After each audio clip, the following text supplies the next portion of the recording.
of the dominance Yokozuna would have on WWE for the next year. 2 WWE championships, a WWE Tag Team Championship, victory over the era's titans like Bret Hart, Undertaker, Lex Luger, and Hulk Hogan. Yokozuna is my middle name. I'm named after my uncle. I carry it with like so much pride and weight on my shoulders just because of like what he's done for this business and like who he is as a person too. It's a cool middle name to have, man. I represent it with the pride, man, that I have. Hopefully, man, I'm making him proud by doing it. The manner in which Yokozuna melded incredible size with unspeakable agility shocked the WWE Universe, who to that point were used to their monsters hitting hard but moving slow. Yokozuna broke the mold, punishing opponents with super kicks, uranagis, leg drops, and of course, his devastating banzai drop. A maneuver so effective that once it had connected, nobody kicked out of it. Nobody. Rodney was a very unique talent. I think the way he was able to handle all the pressure, it was kind of parallel to how he was in the ring. For someone to be so big and to be so nimble, you just don't see that very often. Rodney was one of those first solo guys, singles competitor guys that was able to go out there and really just make waves, make a big splash. I mean, pun intended, I guess. You know, that fool jumped in a pool, he'd knock out all the water, and that's the way it felt sometimes. He would go into those arenas and just suck in all the energy and be able to give it back. So when I look at Rodney, I see someone very similar to me, someone who understands the top, the very, very top of the game, the top position, and everything that goes along with it. In a career filled with so many highlight reel moments, perhaps nothing stands out more than when Yokozuna faced and defeated the so-called immortal Hulk Hogan at the first King of the Ring event in 1993. Looking to humiliate Hogan after the Hulkster stole Yokozuna's WWE Championship only 2 minutes after Yokozuna defeated Bret Hart for the title months earlier at WrestleMania 9, Yokozuna entered the ring totally focused on the task at hand. And on that night, he not only got revenge, but his victory would send Hogan packing from WWE for nearly 9 years. Hulk Hogan is finished. Many felt that Yokozuna had indeed killed Hulkamania. Now you get to possess the power of the mighty Yokozuna and deal out punishment to Hulk Hogan to walk out of the King of the Ring, a 2-time WWE champion. Showcase the ability and the agility that made Yokozuna a Hall of Fame performer and take Hulkamania down. Banzai.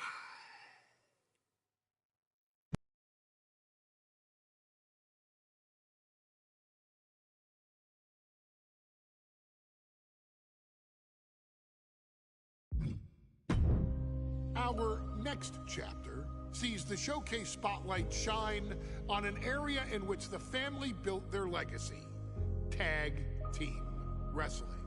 Starting with the wild Samoans, Afa and Sika, all the way through to more recent champions like the Usos or Tama Tonga and Tonga Loa.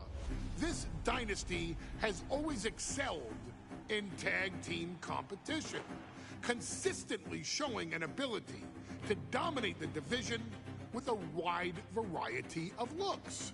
And the first team that we will look at, accompanied to the ring by Afa himself. I got the screen open, wrestling. The wrestling. They put the fear in people's hearts. That's what the head shrinkers did back in the day. Second to none in that ring. You know, hard-nosed, battle-tested. They went for it every single night. More astute fans may also know that early in their journeys, Samu and Fatu were managed by me, Paul Heyman, then known as Paul E. Heyman. dangerously. And the SST, the Samoan SWAT team. The Samoan SWAT team is here. Vengeance is mine. Already an imposing force that early on, their future greatness was obvious to so many industry experts. Alpha, more than anybody, knew he had the team on his hands, with Samu being his son and Fatu his nephew. The tribal elder was able to mentor both, instilling in them the same unrelenting approach to competition that made the wild Samoans world famous. The team toured through regional promotions before a quick stop with me in WCW, but WWE was always their goal. Upon arrival, it was clear that the dynasty's next generation had indeed arrived, immediately drawing comparisons to their world-renowned predecessors. 10 years before it became cool to say, Samu and Fatu displayed ruthless aggression in the ring, overwhelming opponents before the bell and continuing the non-stop attack until their hands were raised in victory. Deceptively agile for men of their size, they brutalized the opposition with devastating dives from the top rope. The duo would eventually go on to capture the WWE Tag Team Championships in the spring of 1994, fulfilling the promise and carrying the legacy to even greater heights. At WrestleMania 9, the head saw them taking on Rick and Scott, the Steiner brothers. Be prepared, Steiner brothers. We're gonna give you a pain that you have never felt before. While I'm not one to make excuses, I am one to give opportunities to you, our expert gaming member of the WWE Universe. And so, today, you have the opportunity to make things right. WrestleMania 9, Las Vegas, Nevada. The Steiners performed at a near-perfect level that day, able to find every reversal and in the chaos emerge victorious. We are asking you to fix that. Stop them in their tracks and get the head shrinkers that WrestleMania victory you and I both know they deserve. But if you're not careful, you're going to find yourself reliving the very same memories that have haunted Samu and Fatu for years. Steiner lines, suplexes, Frankensteiners that will all bring your evening to a vicious, miserable end.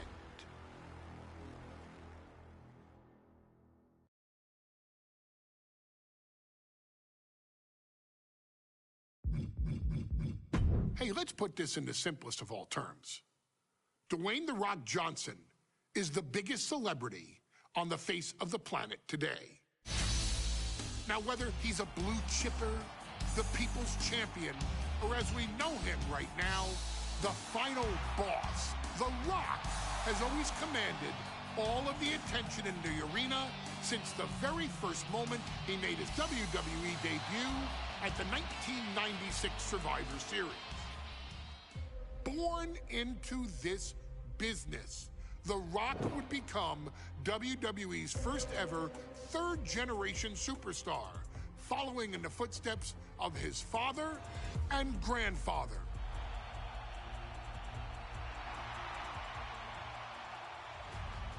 Who had competed in WWE rings before him. Dwayne had the huge responsibility. There's a legacy, and you have to take it so seriously. Even with incredibly high expectations, the Great One surpassed them all, along with the usual achievements if your name is The Rock.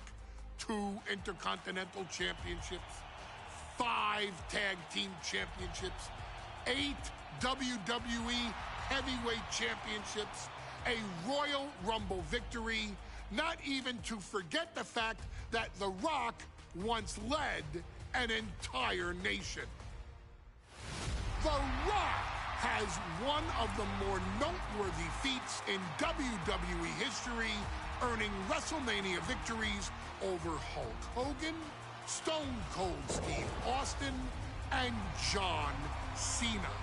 Each of these men are known as the faces of their respective era. Each of these men found out what happens when you go one-on-one. Oh, you know the rest. Of course, The Rock rivaled Stone Cold Steve Austin's popularity during the vaunted Attitude Era, tearing opponents down with rock bottoms and people's elbows while tearing them apart on the mic with cutting one-liners and catchphrases that are still recited to this day. If you smell, know your role and shut your mouth. He ended CM Punk's 434-day title reign as WWE Champion at the 2013 Royal Rumble as well, after having only competed twice over the previous 9 years, displaying the always-ready mentality and physical conditioning on which he has built his global brand. But you don't need me to rattle off The Rock's resume to you, now do you? Of course not. The man is an occasion unto himself.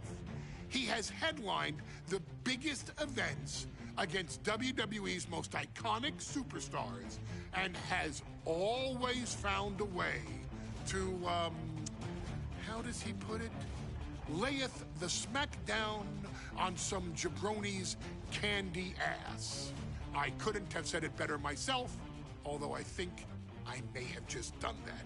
But indeed, he has. On a Thursday night in February of 1997, The Rock, still known as Rocky Maivia, would find himself challenging for the WWE Intercontinental Championship. Only a few months into his tenure, he would be matched up against a face that would ultimately become one of his most familiar and hated rivals, Triple H, Hunter Hearst Helmsley.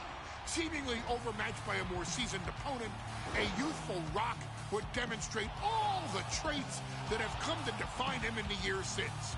Tenacity, high IQ, and that legendary Samoan strength to ultimately surprise Helmsley and kick off the first championship reign for Rocky Maivia. It would be the first step of a journey that has ultimately led The Rock into the pantheon of WWE's elite.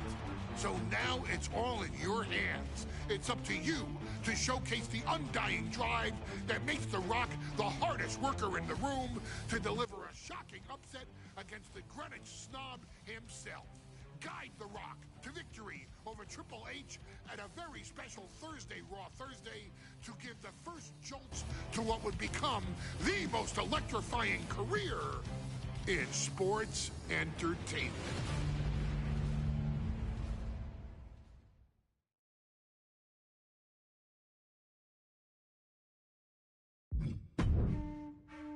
In a family of elite combat athletes and top-tier performers, the final boss has always stood out, even when he was just a blue chipper. But there wouldn't be a final boss.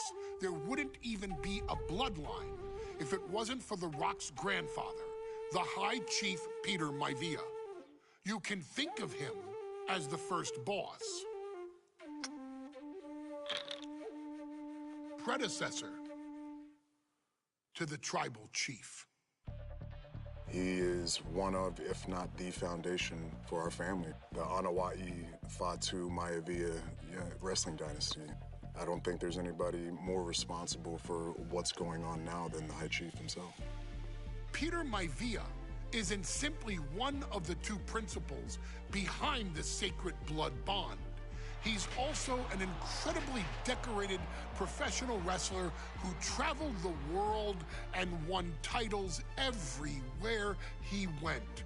New Zealand, Japan, Europe, and here in the United States, where he enjoyed especially successful runs in Hawaii and California.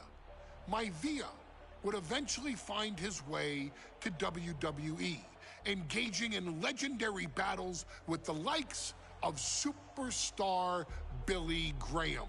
His larger-than-life personality would win the WWE Universe over in short order, as it had throughout his entire career.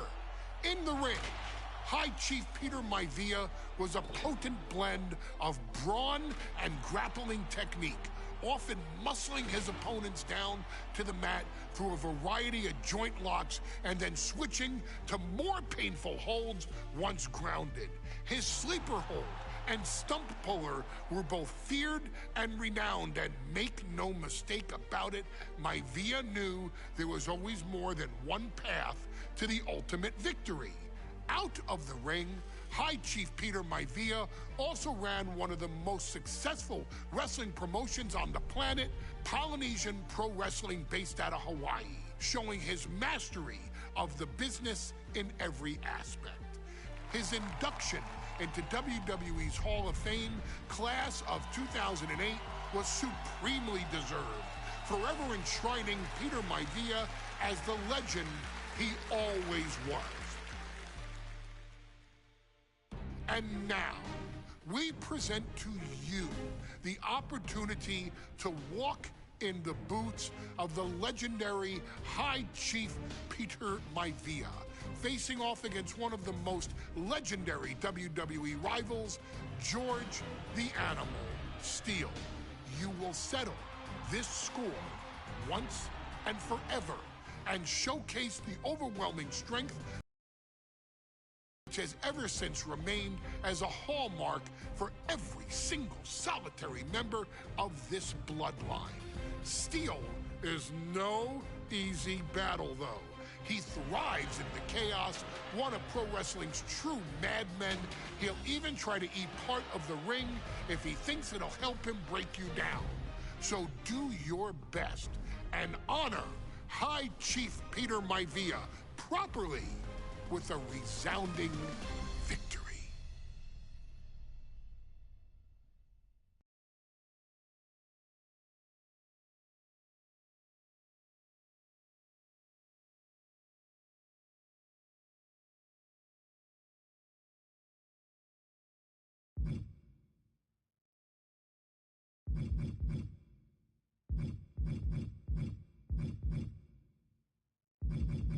His arrival signaled impending doom. His very presence was enough to intimidate even the bravest WWE competitor. His name itself simply meant the end. And if you found yourself standing across the ring from Umaga, you were most certainly coming to the end of your own road. The younger brother of Rikishi, Umaga, was every bit the Samoan bulldozer that his nickname would suggest, mauling opponents with ease, relishing the chaos that he created. A menace to the entire roster, an unrepentant badass, Umaga tortured his prey with high-impact collisions before ultimately sealing their fate with his vaunted Samoan spike, a vicious move used today by Solo Sikoa. Inside the ring, man, he was just a complete monster. Anybody that stood in front of him, he was going to wreck him no matter what he had to do. He was just a crazy, wild Samoan. Outside of the ring, man, just a loving guy to be around. A fun uncle. Always joking, always barbecuing at his house. I always looked up to him. He was just so cool. Perhaps an unheralded aspect of Umaga's game was his mastery of mental warfare. Umaga loved to present a wild, out-of-control savage, one who needed manager Armando Alejandro Estrada to handle all the details while he destroyed opponents. Umaga was the perfect definition of the word aura.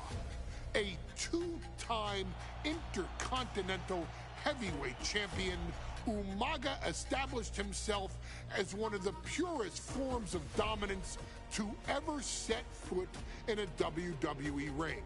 His intense clashes with Batista, the Heartbreak Kid Shawn Michaels, and Triple H, along with WWE Championship battles against John Cena, still live on in the memories of those who were fortunate enough to watch Umaga perform. And Umaga will live in immortality through every member of this family, whether it's with a huge Samoan drop, a running bulldozer into the corner, a Samoan spike, or even a war cry in the middle of battle. Umaga is forever. I wish he was here. I know he's watching from above. So you, our beloved Us in training, are asked one simple thing here in the WWE 2K25 showcase: to defeat John Cena. Hey, in WWE, things move really fast. If you aren't present in the moment, it can feel like a year goes by in only 2 or 3 minutes. That's why you always have to make time to make sure that you check. Hold on. Did I just hear myself say 3 minutes? Stop. Can you believe I'm actually doing Eric Bischoff's shtick? In the early 2000s, few words sent a shudder through the roster like the words 3 minutes, summoning the fearsome duo of Rosie and Jamal, collectively known as the 3-minute warning. Initially hired by the aforementioned Raw general manager Eric Bischoff to interrupt anything he didn't find to be entertaining. You're just not entertaining me. 3 minutes are just about up.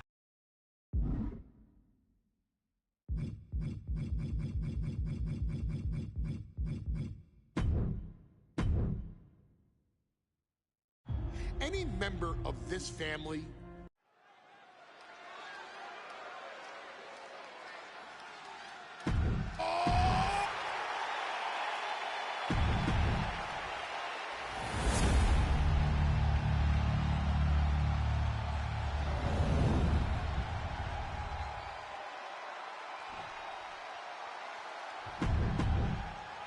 The goal is obtaining those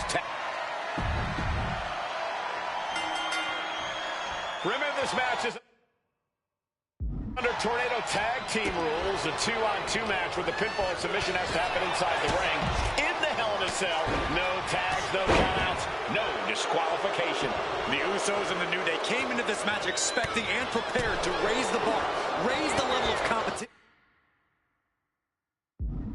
and make history. This is going to be unforgettable.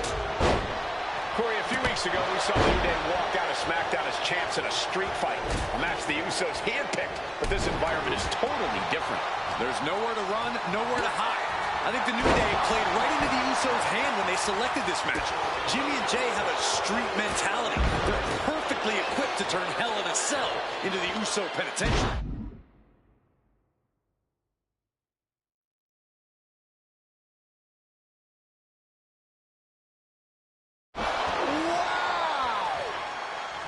Fishing for something beneath the ring.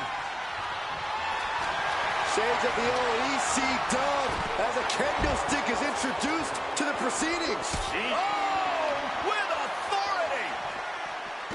Boom. No clue what he hopes to find down there.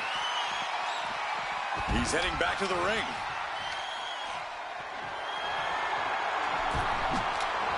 Counter right when it was needed. The Usos following the footsteps of many great family tag teams, the Steiner brothers, the Head Shrinkers, who, of course, Jay and Jimmy's own father was a member of. It would be a very proud moment for the Anoa'i family if the Usos can capture their 5th tag team championship here. The apple doesn't fall far from the tree for Jay and Jimmy. Just a factory of the elite specimens come from the Anoa'i blood.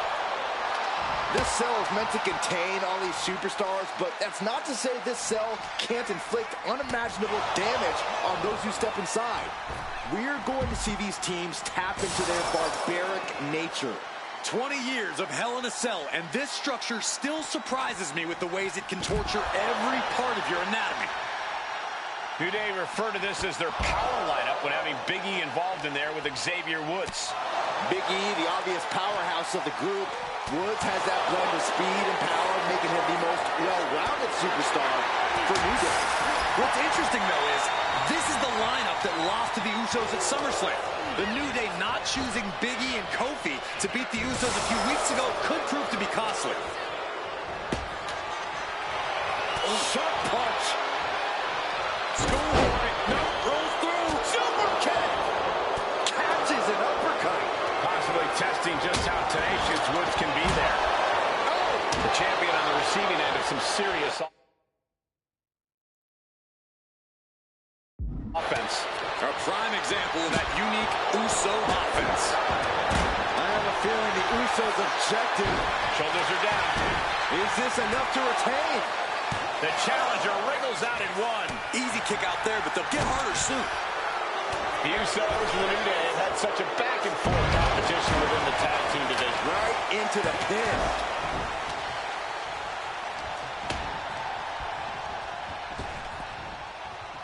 Rapid-fire Samoan drop. He gets into the ring. Wicked chop block.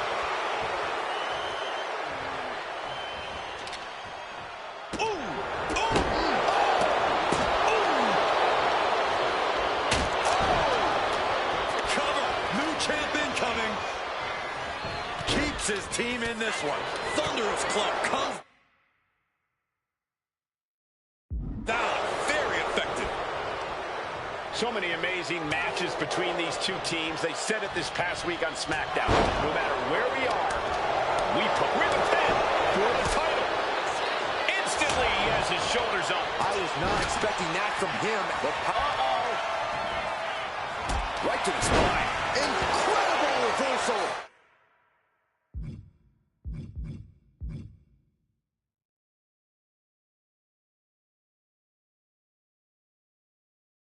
Into a DDT. And he turned it around. Super kick!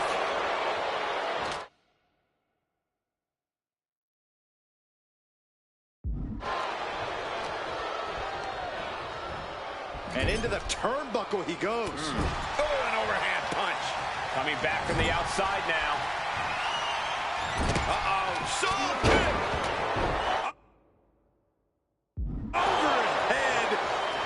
Suplex. Schoolboy, nope, rolls through. Super kick!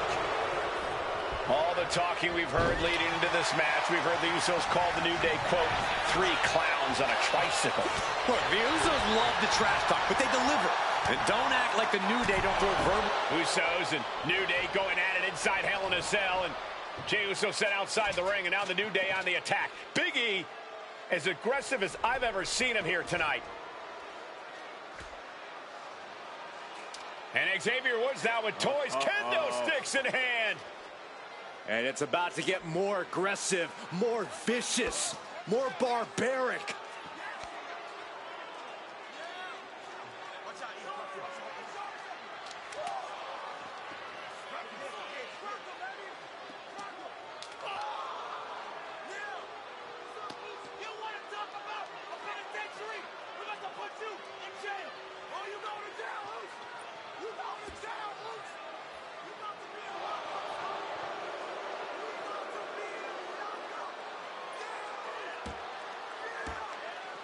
I've never seen this vicious of a side from the New Day.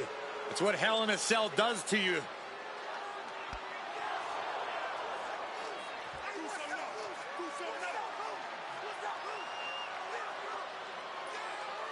Oh, now with the kendo sticks, Xavier Woods unloading.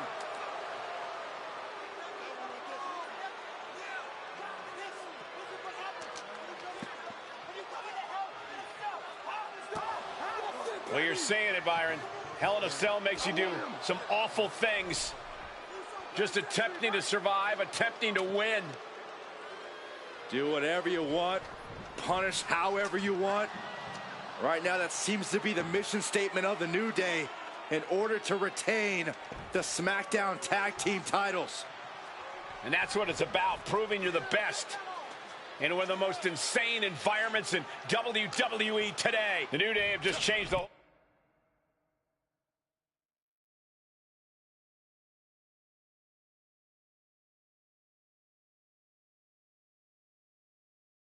whole complexion of this match. I don't know if I've seen New Day go to these lengths before to be crowned champion. Oh, and breaks the pin and makes the save. Returning to the ring now.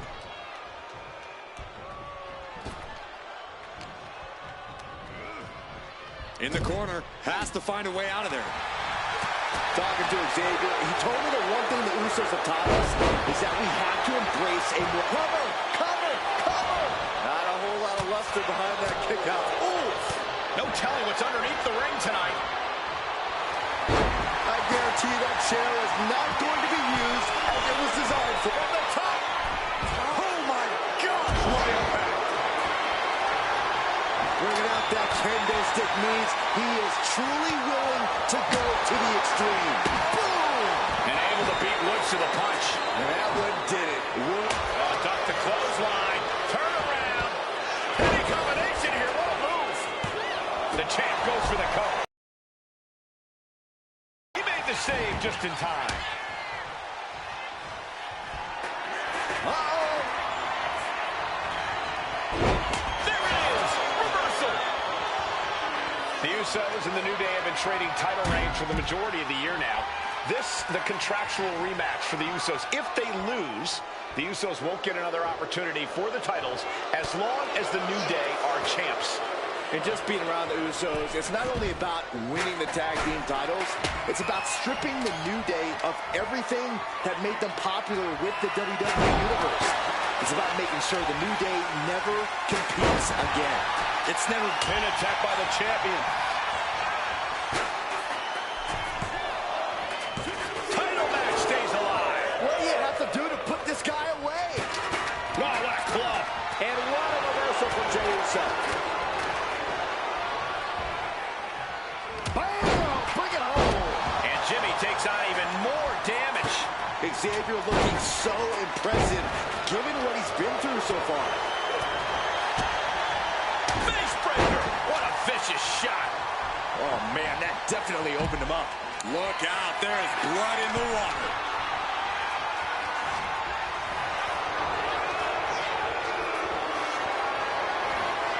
Hoisted up high here. No, someone call a dentist.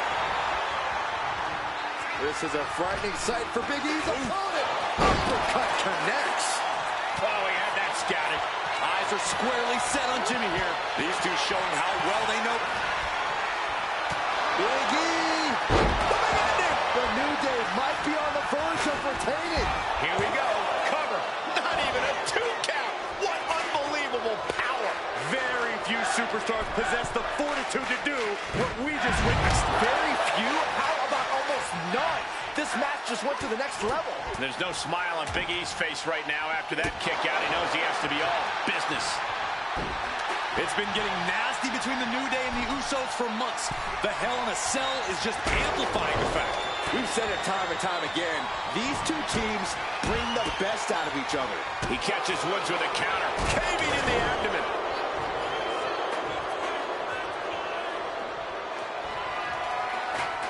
Headed back into the ring.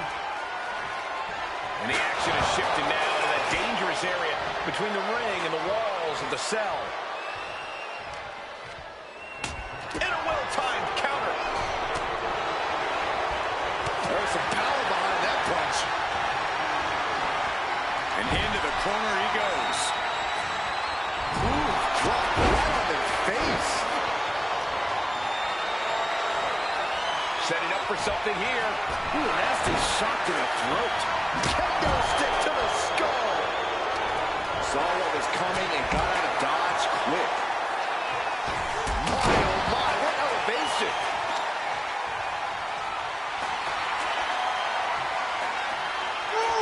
Xavier Woods with an armbar and a clothesline. Big running leg drop. Schoolboy applied to put this. Something of a cocky decision, him just stopping the pin like that. Big E! The big ending from Big E! Could be game over for the Usos. 2. The New Day retain the title. Here are your winners, and still the...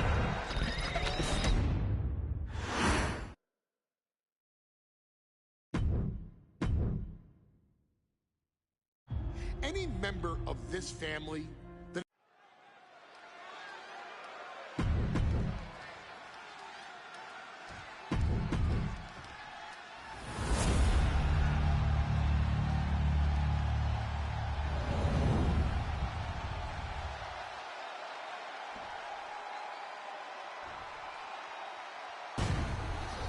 One of these teams is going to have to work in unison from bell to bell if they want those tag teams.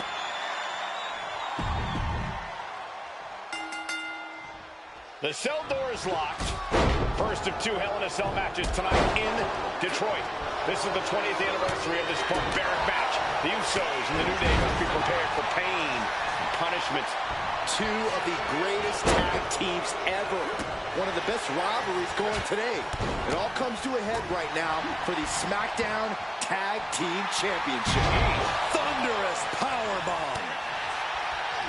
All the talking we've heard leading into this match, we've heard the Usos call the New Day, quote, 3 clowns on a tricycle. Look, the Usos love the trash talk, but they deliver. And don't act like the New Day don't throw verbal jabs either. We had Big E earlier saying how he's going to drop some gloom and doom of biblical proportions. A prophecy big... Taking flight. Diving body splash. Felt like a boulder out of the sky. I can't do anything. I can't move. None of the buttons are doing That anything. attack certainly put Jimmy's toughness to the test. Yeah, it looks like the New Day was able to catch them by surprise. Now shoulders down. Here we go. Jimmy timed that one.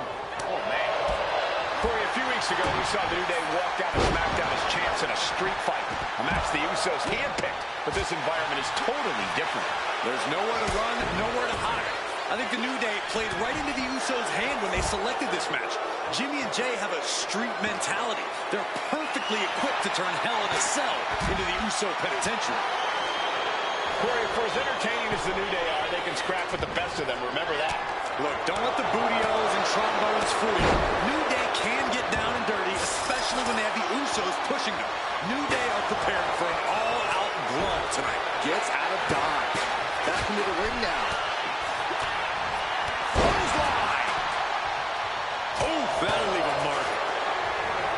So many amazing matches between these 2 teams. They said it this past week on SmackDown. No matter where we are, we put on a show. The Usos and New Day have a unified goal to raise the bar in tag team competition, to bring the division to a whole nother level. You know, in basketball, they talk about super teams. Well, these 2 teams are the proverbial super teams in WWE. Oh! Our champ is looking slightly riled now.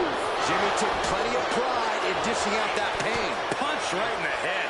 Woods finds an opening. He counters with a great reversal. Oh, that hurt right to the kidney. Golly. Challenger here looking fairly run down at this stage. The champ is going for the cover. The New Day retain the title.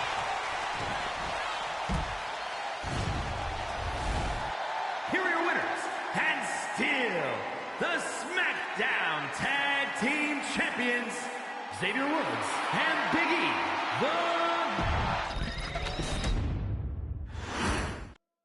The cell door is locked. First of 2 Hell in a Cell matches tonight in Detroit. This is the 20th anniversary of this barbaric match. The Usos and the New Day must be prepared for pain and punishment. 2 of the greatest tag teams ever. One of the best rivalries going today. It all comes to a head right now for the SmackDown Tag Team Champions.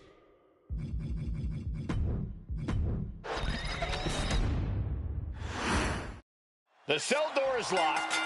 First of two Hell in a Cell matches tonight in Detroit. This is the 20th anniversary of this barbaric match. The Usos and the New Day must be prepared for pain, punishment. Two of the greatest tag teams ever. One of the best rivalries going.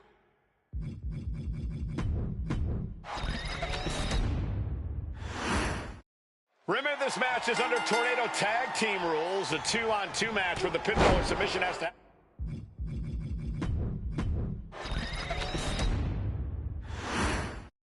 Remember, this match is under Tornado Tag Team rules. A 2-on-2 match where the pinfall or submission has to happen inside the ring. In the Hell in a Cell. No tags, no countouts, no disqualification. The Usos and the New Day came into this match expecting and prepared to raise the bar, raise the level of competition, and make history. This is going to be unforgettable. The Usos and the New Day have had such a back-and-forth competition within the tag team division. You can just look at these teams' title reigns, their dominance. It tells you these are the two best teams that WWE has had in a long time. But while I do believe there's an underlying mutual respect, we won't be seeing it tonight because these are two very proud teams who feel incomplete without the championships around their waist. Not a very champion-like thing to do, if you ask me. Boom! He's hurled out and crashes down to the floor. Out of the ring, still surrounded by the hell that is the steel structure. Boom!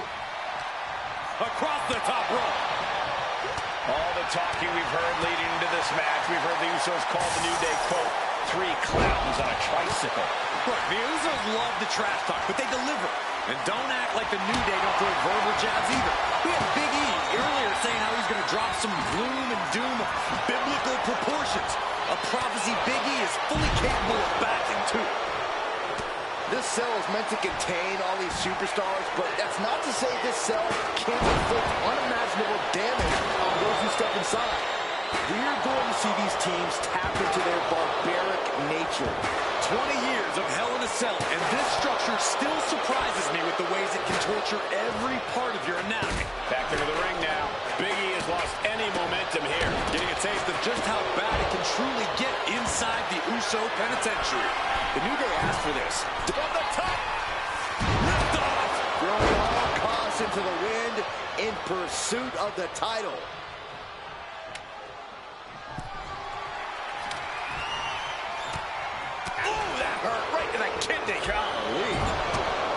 So many amazing matches between these two teams. They said it this past week on SmackDown. No matter where we are, we put on a show.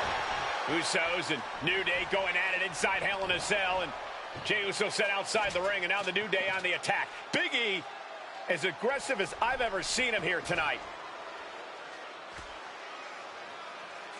And Xavier Woods now with toys, kendo sticks in hand.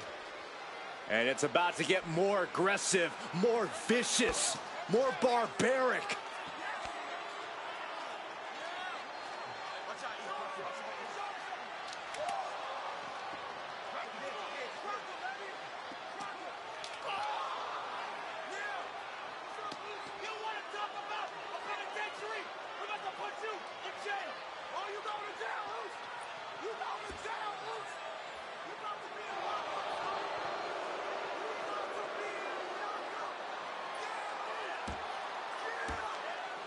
I've never seen this vicious of a side from the New Day. It's what Hell in a Cell does to you.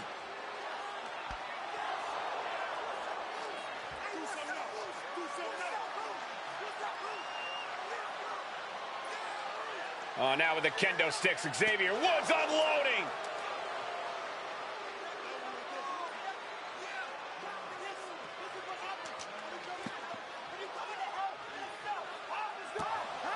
Well, you're saying it, Byron. Hell in a Cell makes you do some awful things. Just attempting to survive, attempting to win. Do whatever you want, punish however you want. Right now, that seems to be the mission statement of the New Day in order to retain the SmackDown Tag Team titles. And that's what it's about, proving you're the best in one of the most insane environments in WWE today. The New Day have just changed.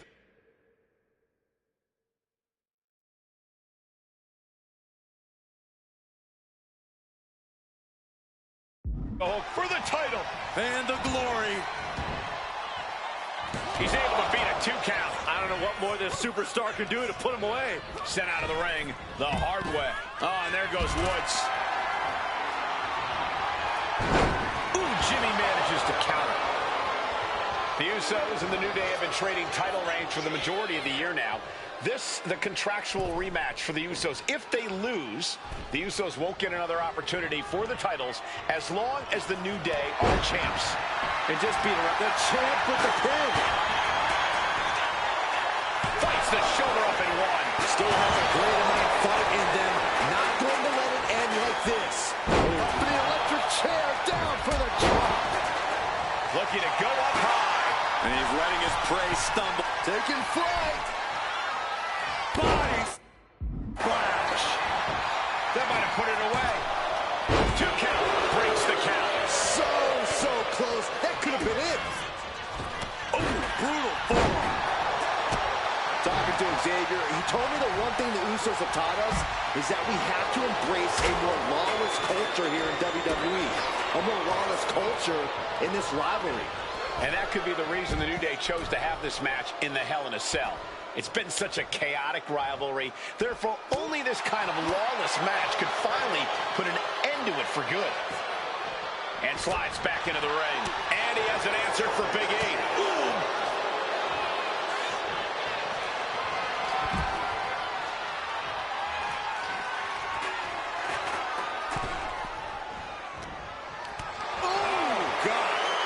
Champion feeling the effects of all the offense so far. The effects of the cell come for everyone. You can only stay safe for so long. Ooh, man. Jeez, and Jay was opened up there.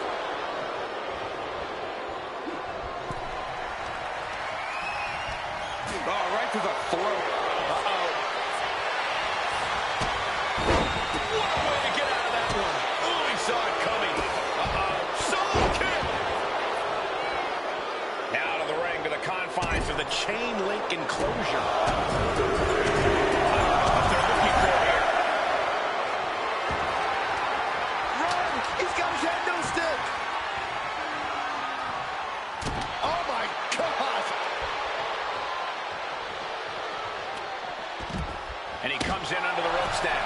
Oh! Oh, man. Did you hear the snap of the kendo stick? Repeated hits like that are going to add up very quick. Plenty of damage being dealt here. The challenger really struggling to avoid major damage. This is how it goes in Hell in a Cell. The champ's down. This one's for everything. Not so fast.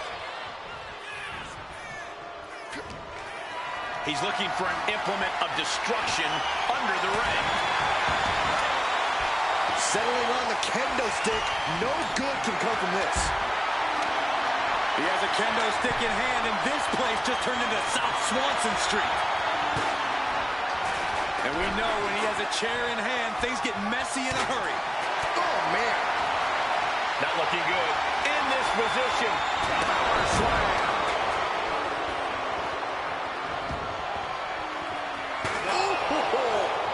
Swing on sight and don't stop swinging till it's over. The Usos being relentless in their punishment. Looks like he's coming back in.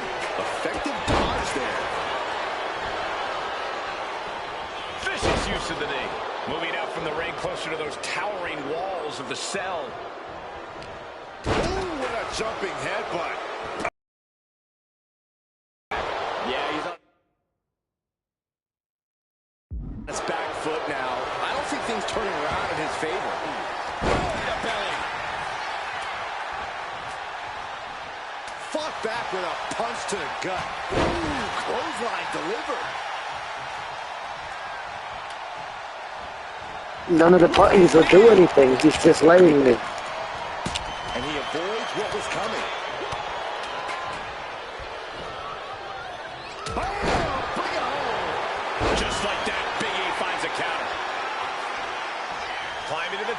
What's he thinking? Woods, top rope with the right to the kidney. From behind. Soul kick. And his opponent up. This is about to be over because here comes. Big ending.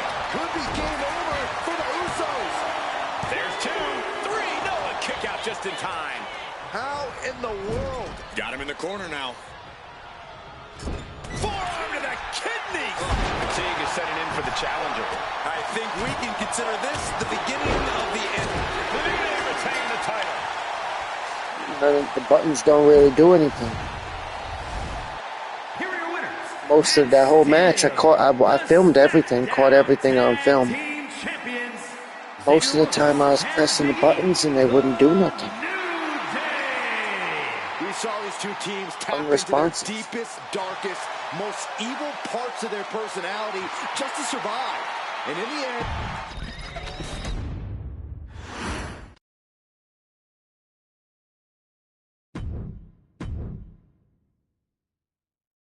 Any member of this family that enters the professional wrestling business knows about the expectations that a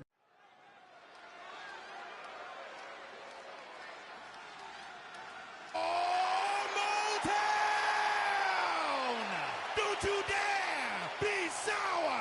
Clap for your world-famous four-time champs and feel the power!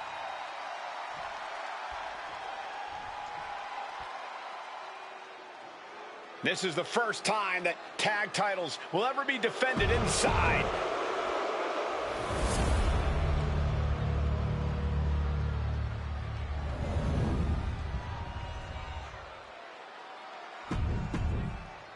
Here we go, gentlemen.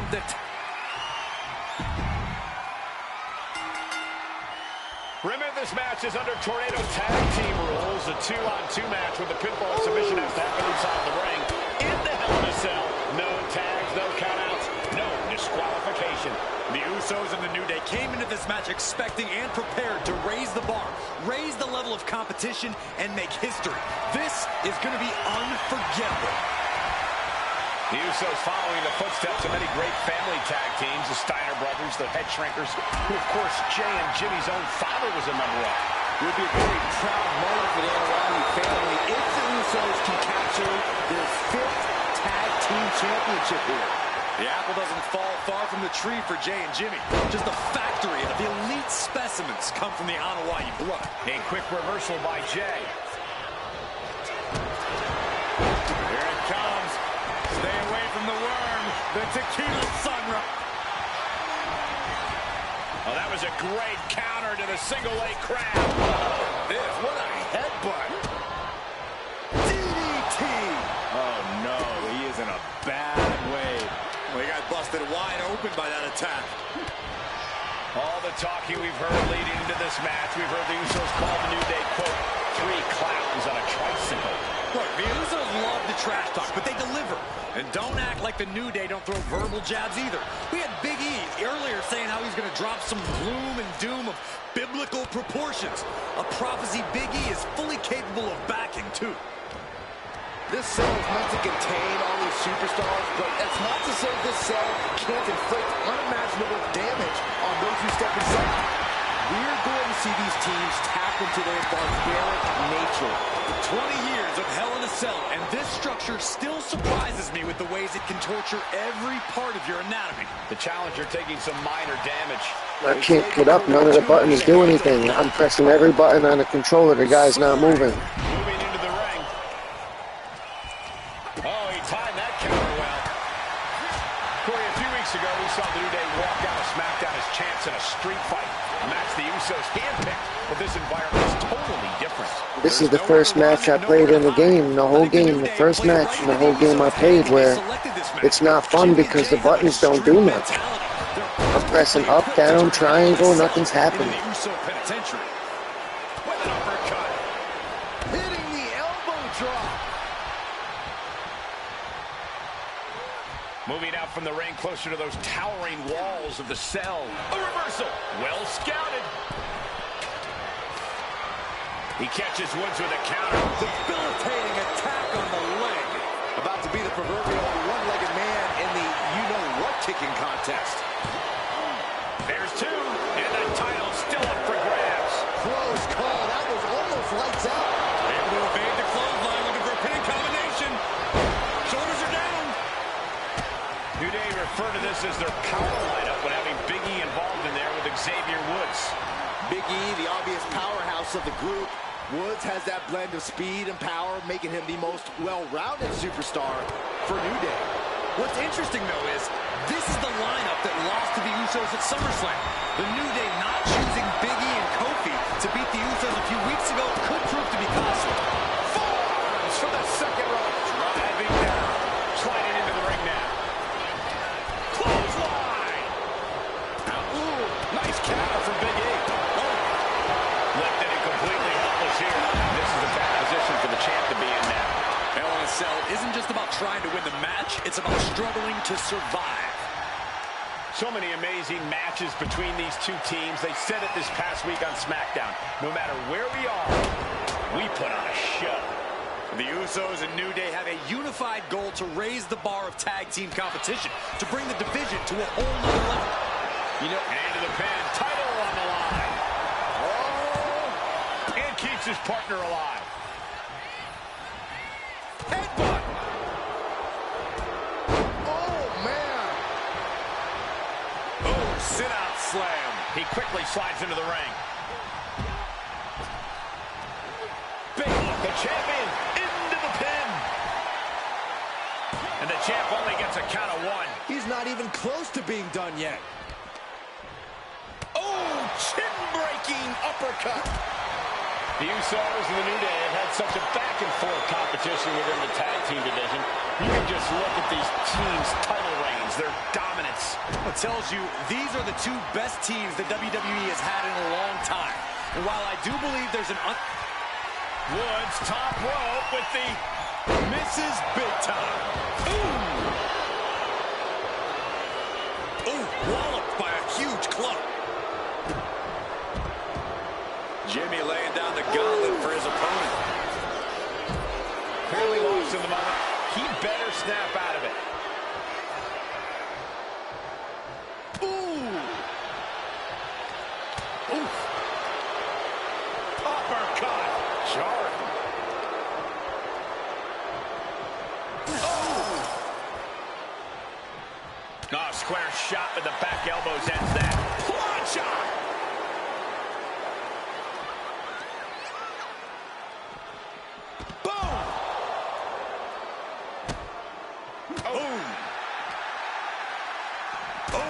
The challenger's hopes are fading.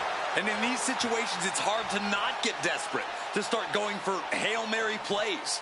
Ooh, great anticipation. Ooh.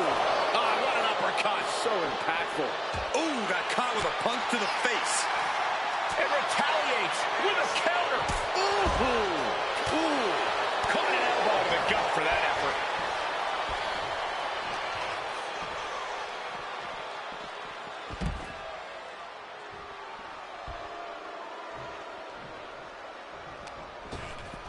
Landing the uppercut. He'll take things into the ring.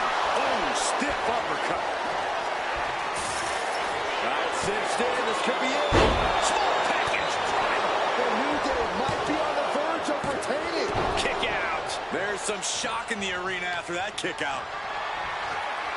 Look at this. This can't be good. Straight impact. Now the pin for the championship. No, title still hangs in the balance. Almost inhuman at this point.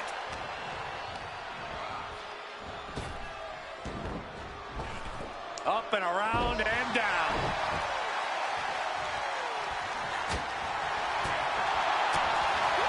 Uh-oh. And the champ's in really rough shape now. And his body has to be in extreme amounts of pain right now. Oh! And able to beat Woods to the punch. Oh! Big splash! Big E with plans on ending this. Big E! Going right after the neck.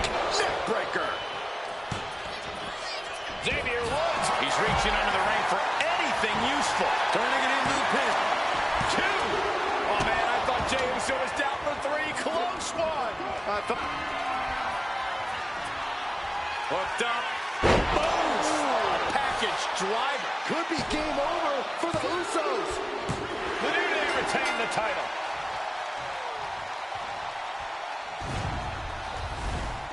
Here are your winners, and still the SmackDown Tag Team Champions, Xavier Woods and Big E. Something don't feel right. That must be what it was.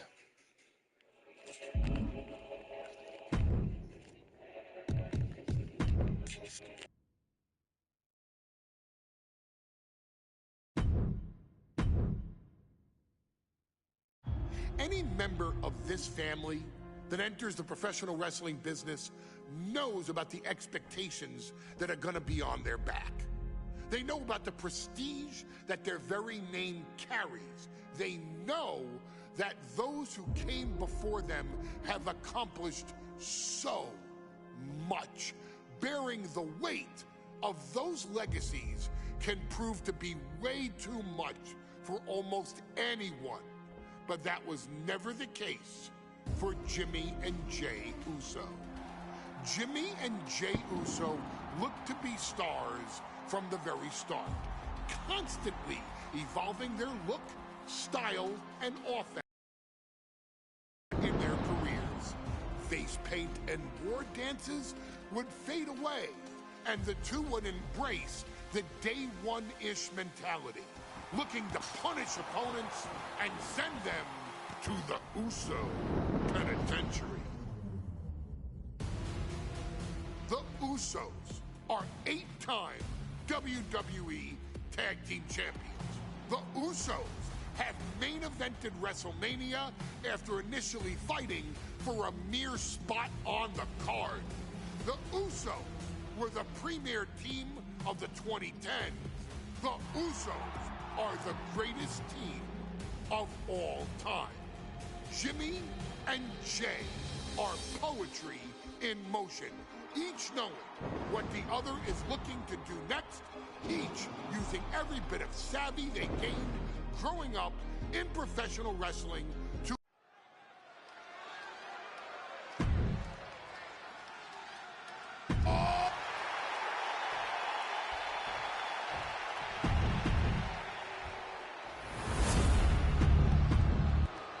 on the line of the tag team. The cell door is locked. First of two Hell in a Cell matches tonight in Detroit. This is the 20th anniversary of this barbaric match. The Usos and the New Day must be prepared for pain, punishment. Two of the greatest tag teams ever. One of the best rivalries going today. It all comes to a head right now for the SmackDown Tag Team Championship. Corey, a few weeks ago, we saw the New Day walk out of SmackDown as champs in a street fight. A match the Usos handpicked, but this environment is totally different. There's nowhere to run, nowhere to hide. I think the New Day played right into the Usos' hand when they selected this match. Jimmy and Jay have a street mentality. They're perfectly equipped to turn Hell in a Cell into the Uso Penitentiary. Hits the drop kick. Bam! Climbing up to the top, looking to go high risk. From the top. Oh, he paid for that high risk. Pulling him in for the breaker. Right to the lower back. And it looks like the New Day lost a bit of that focus there. Yeah, the Usos not looking thrown off in the least. This cell is meant to contain all these superstars, but that's not to say this cell can't inflict unimaginable damage on those who step inside. We're going to see these teams tap into their barbaric nature.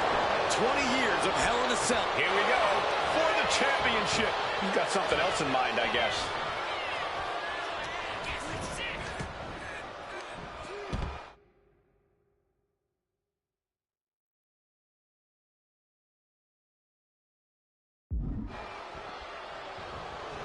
A little cockiness here from Jay. Sliding back in under the ropes here. Usos and New Day going at it inside Hell in a Cell, and Jey Uso set outside the ring, and now the New Day on the attack. Big E, as aggressive as I've ever seen him here tonight. And Xavier Woods now with toys, kendo sticks in hand. And it's about to get more aggressive, more vicious, more barbaric.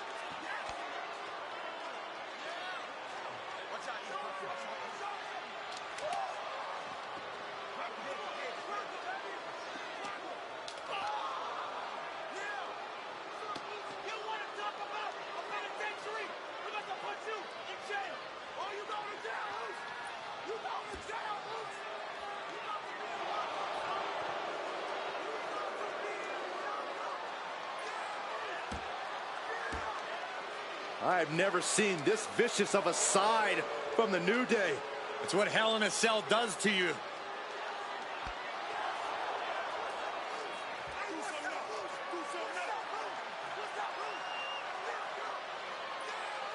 Oh, now with the kendo sticks, Xavier Woods unloading.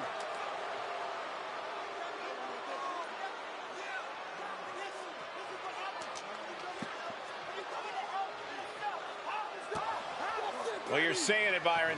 Hell in a Cell makes you do some awful things just to...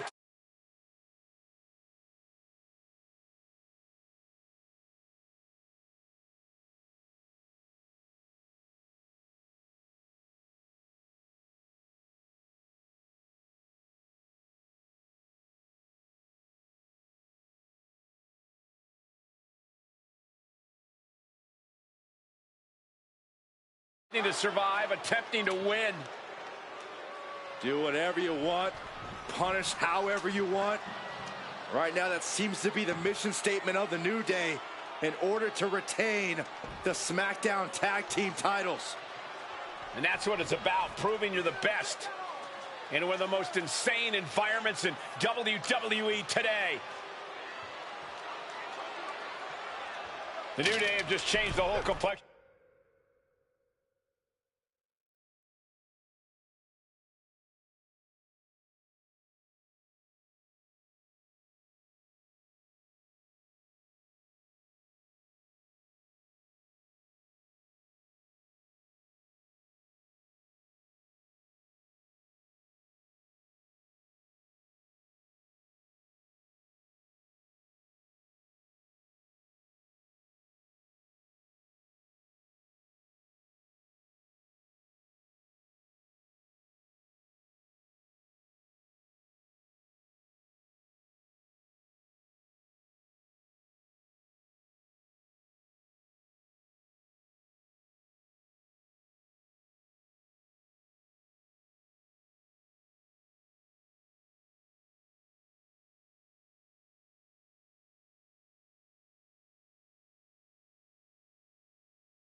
Into this match, I don't know if I've seen New Day go to these lengths before.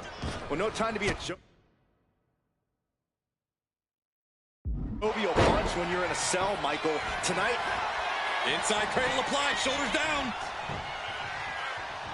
Whoa, just in time.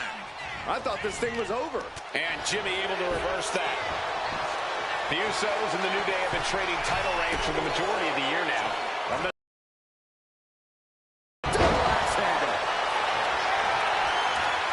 Now that he has the kendo stick, I definitely do not want to be in his path of destruction. Oh, no. Getting in position. What's he planning to do here? It's locked in so tight. Running out of options in a hurry now. Running the risk of injury. Nails his opponent to break up the submission. This match continues. Oh, what a chop. That'll light you up. Big E on the receiving end.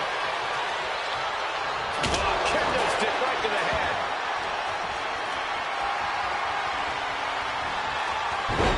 Denied and reversed into a DDT. The champ really feeling the effects of this match now. This is how it goes in Hell in a Cell. The match keeps going whether you can handle it or not. It's cover. We can have a new champ here. He did not want things to end this way. Boom, running FTO plants him. Nicely done.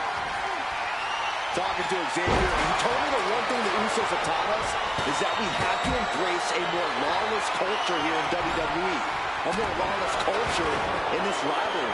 Here's the pin. Title could be decided. And what's this? Why did he do that? What's going on? Boom. Superkick. Pin. Title on the line. Champs it. Letting his opponent out of the pin. Yeah, gotta wonder what he's thinking. Set out mat slam. Pin kick right to the gut. DDT. Fight. He gets sent straight down to the floor. Foot to the midsection. The champ struggling to stay on the defensive there. The effects of the cell come for everyone. You can only stay safe for so long. Drop kick from behind. Where's the honor in that? Right to the kidneys from behind. The champ getting closer and closer to being put away. Could be getting into a dire situation soon. And what need is there to go looking under the apron like this? And when he's got that chair, you know he wants to send a serious message. And that was an efficient display of offense with that maneuver. Turns that in his favor. I get right to the gut. He's climbing the turnbuckles to the top. Looking for something big here. Uso, Jimmy Uso splash. Will that be enough to win the titles? Under the ropes and back into the ring. The champ in a very bad way. Yeah, he's absolutely in danger of losing it all here. And he gets directed into the corner. Oh, elbow caught him right on the bridge of the nose. Ah, taking a nasty hit. Flying chair. Oh, that hurt.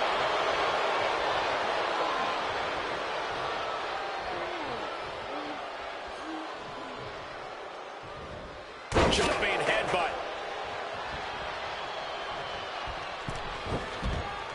Uh-oh. That's a free fall. He gets him with the knee. Out of the ring, still surrounded by... And Jimmy and Big E slugging it out, middle of the ring. This has been a vicious, brutal match between two of the great tag teams today. Here comes Jey Uso into the fray alongside of his brother. Bang! Double super kick. And the Usos now looking for that patented Uso splash from the top rope. Uso splash! The cover to win the tag team titles, and Woods handcuffs it all, breaks it up. At the last possible second, Xavier Woods saving this match for his team. Credit to Woods for his never say die attitude, but Xavier Woods is outgunned right now. And look at Woods still fighting back. Yeah, with the handcuffs. Using the handcuffs as a weapon. That's smart.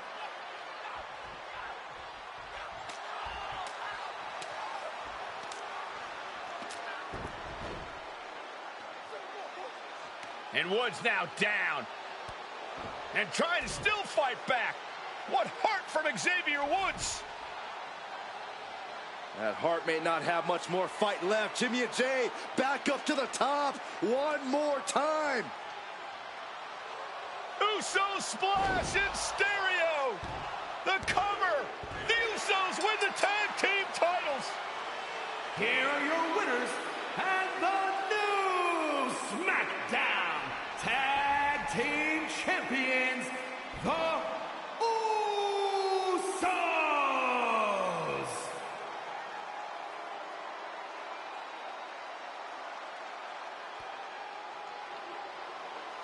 I never liked the Usos, and I never liked New Day. I just wanted to complete the game. And this is one of the levels that you gotta go through.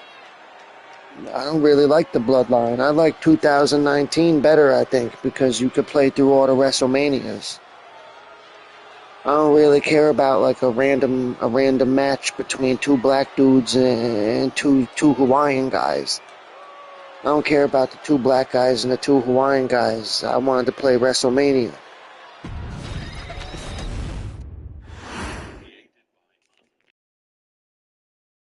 Next on our showcase is someone who wasn't born into this family, but has put in the time and more than earned her spot. She's always happy to leave haters in the rear view, and when she enters the room, you will undoubtedly feel the glow.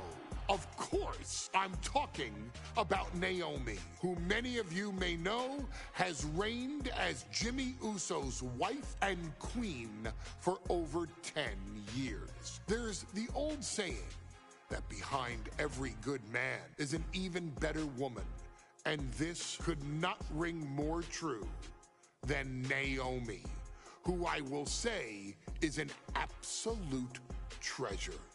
Jimmy will frequently speak during old bloodline planning sessions about how much her support and love drove him to improve as a superstar, always stressing. I hate Naomi.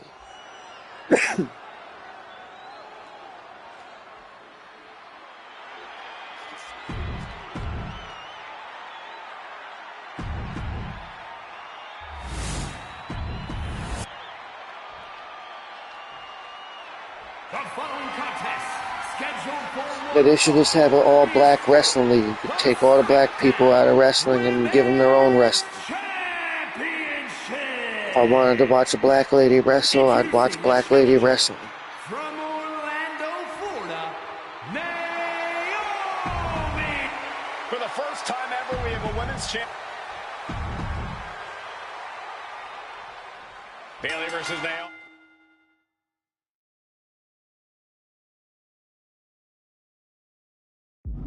SmackDown Women's Championship on the line.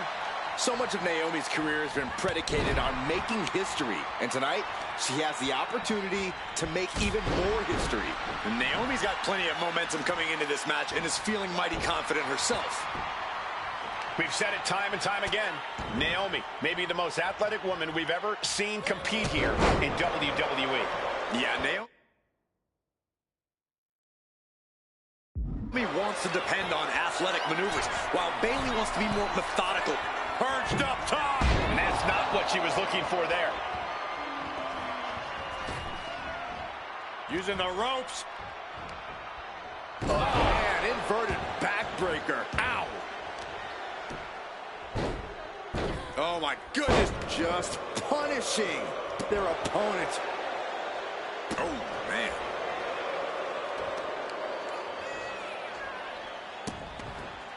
Vicious, just disrespectful. Disgusting behavior. There was no respect shown there. Lands a timely reversal. And Naomi has been quick to take to social media lately, reminding everybody that Bayley has never beaten her one-on-one. Yeah, not so subtle reminder to Bayley, who has been very insulting, very humiliating to a lot of people in WWE. And that attitude is why Naomi wants to dethrone Bayley, take the SmackDown Women's Championship away from her, and maybe humble Bayley a little bit. Taking flight, diving body splash. The challenger's fully aware of what it takes to become a champ. The pin for the championship. She puts an end to the pin attempt. I wonder why.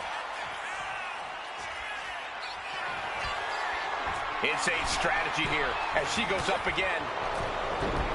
Bayley having every reason to be confident heading into this matchup. But 279 days as champion for it can take a toll on you. Bayley has been carrying an exhausting weight on her shoulder for a long time. I don't think it's anything Bayley can't handle, Cole. Once you reach the mountaintop, you plant your feet and you hold your ground, no matter how heavy the burden may get. We know that Naomi's going to want to pick up the pace in this match, but Bayley's going to look to wear Naomi down.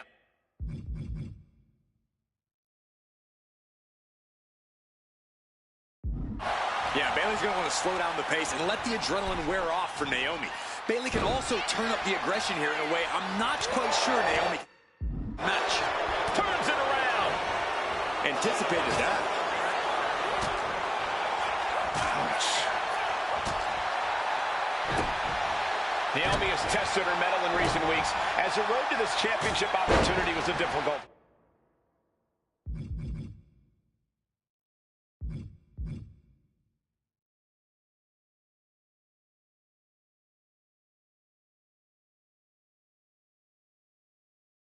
One. Needed to defeat former SmackDown Women's Champion Carmella. We know Naomi has a heavy desire to become a 3-time Women's Champion. Other superstars say they want the title. Naomi has said she needs her title back. And here's Naomi forced out of the ring. Bayley putting it all on the line. And she wisely heads back from the top. Off the mark with that one. Oh, what a clubbing blow. Good golly, Miss Molly.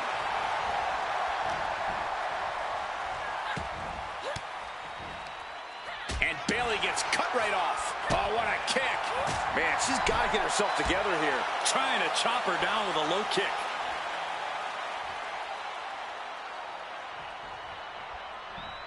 Off the rope. Ooh, nice leapfrog.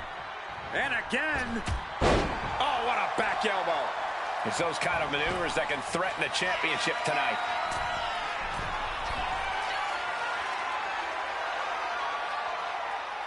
Perched up top. And no one there. Boom, direct hit.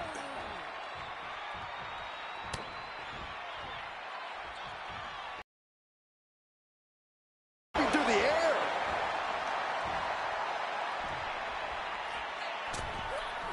What a crossbody.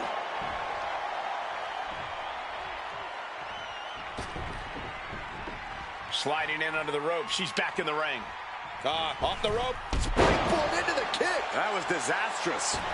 Naomi feeding off the WWE Universe, inching closer to recapturing the championship.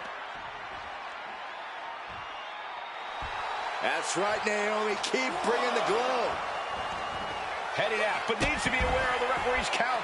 As the fight continues ringside, we may need to relocate soon. I'm already ahead of you. Grabbing my notes. Taking flight. Whoa, what a landing. From ring post to ringside, risking it all paid off. Naomi going for broke. And this high-risk offense from the challenger might be catching the champion by surprise. The challenger being the aggressor here, but remember, the title can only be won by pinfall or submission inside the ring. And Bayley's resolve might be wavering here. And Naomi continues to somehow have Bayley's number here. Oh, good gravy. Thrown into the corner with a little something extra.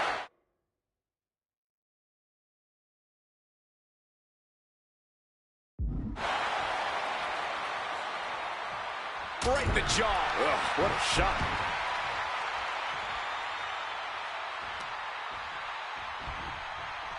She saw that coming. Body slam slipped out. Inverted DDT connects.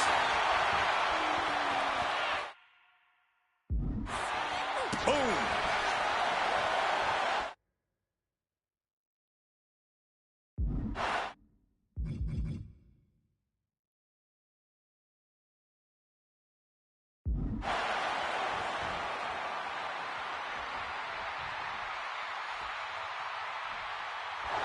Oh, now she's looking to apply the pressure with this submission maneuver. Wow. Let's go. She just released the hold. Maybe she has something better in mind.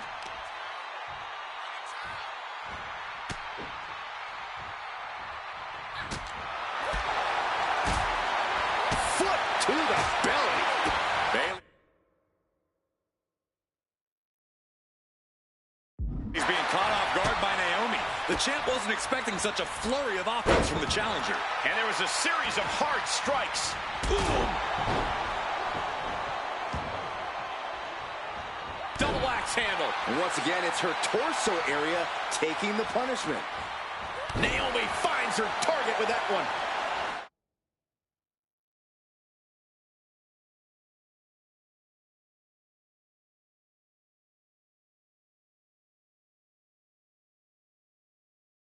And Naomi keeping Bayley on her toes, pushing the pace on the champion. Shoulders down to retain. She pops the shoulder up in one. I gotta tell you, I thought she was done there. Oh, right to the chest. I don't think I've ever seen a champion feel as disrespected as Bayley has, Corey, because Bayley's talked a lot about how people think she's an afterthought as a champion. Everybody talks about Becky Lynch on Raw. They're now talking about Rhea Ripley in NXT. But Bayley has been the longest reigning champ in SmackDown history. And you read off all the accolades, all the championships she has held. But for some reason, Bayley still... Forearm gonna cut off the win. Guillotine applied. Attacking the most vulnerable part of the body. So... the guillotine locked in. This is all... No, that was an incredible counter. Oh, what a clothesline. Forcefully delivered. Went for the springboard and missed. And I think it was you, Byron, who asked Bayley if she changed. And she said, I didn't change. I just did what I had to do. Look what I've done. Well, you're right. Love it or hate it, Bayley's doing what she's had to do by hook or by crook to maintain a strength. Get off. Now.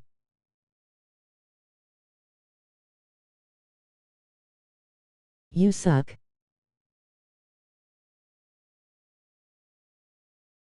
Hold. On the SmackDown. 1v1 me. This championship. Oh!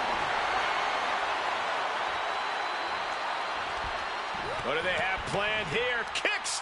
Blatant disrespect. Calling you out.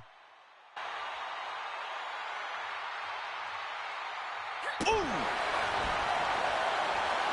You don't have the gut to do it.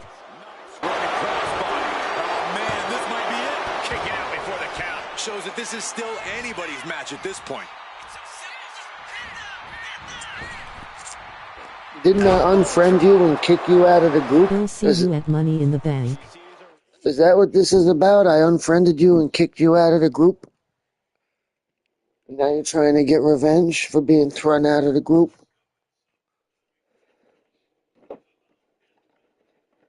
Got yourself thrown out of the group and unfriended.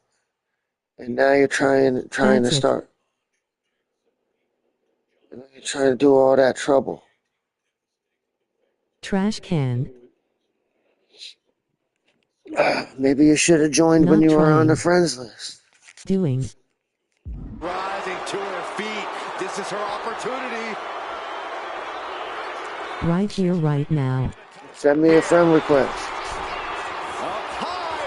Oh, took it high risk, but face me.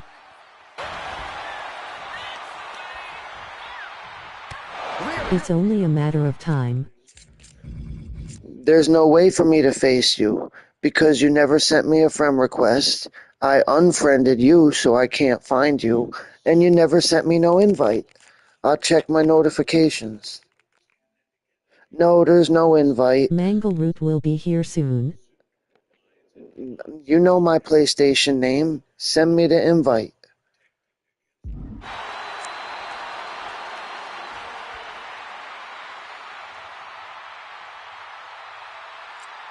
I can never figure out how to pick them up off the ground. When you knock a person on the ground, how do you pick them up? He lies, cheats, and steals. When you knock a person on the ground, how do you pick them up off the ground? All I know how to do is put them in a headlock or kick them. I asked you a question. Lean Rin RP. I said when you knock a person on the ground, how do you pick them up off the ground?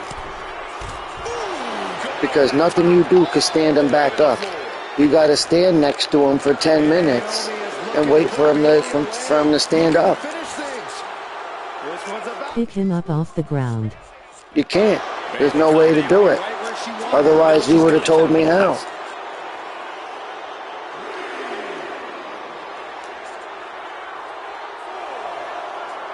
See, like right now, my character is just laying there. I'm pressing all the buttons. You can't even do anything. Yeah, I will verse you. But the thing is, you won't send me an invite. You're too much of a coward to invite me. Invite me. Oh, predicted what was coming. If she's not careful, that's it. She'll be counted out.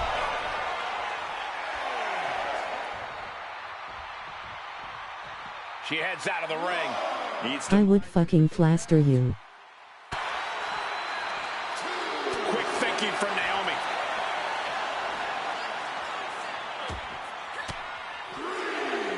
You can't even pick someone up. And you don't even know how to invite somebody. At least I know how to play the game. At least I got the game and I play the game. You don't even have the game.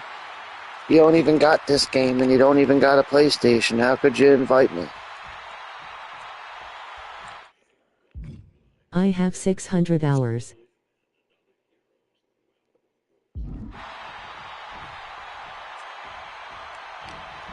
Well, you don't act like it.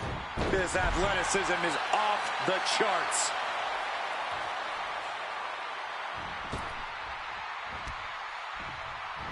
You suck, kid.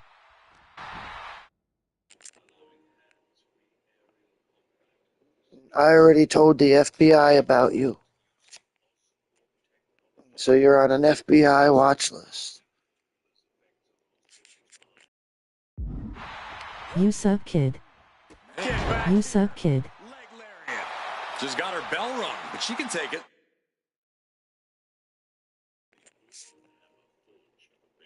Operator, start tracking his IP address, operator. Thank you. You suck, kid. Moderator, track his IP.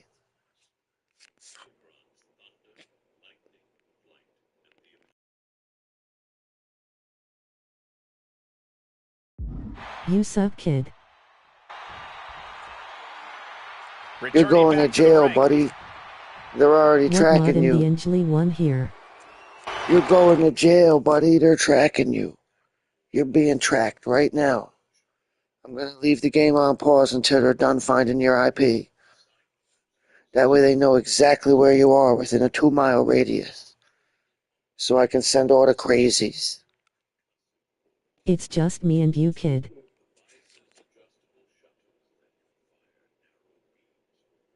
Look out the window. Look out the window. She's able to evade. Kid. Kid. Able to go behind, though. Into a chop. Kid. Kid. Kid. Can you believe this? Kid. Kid. Kid. Kid.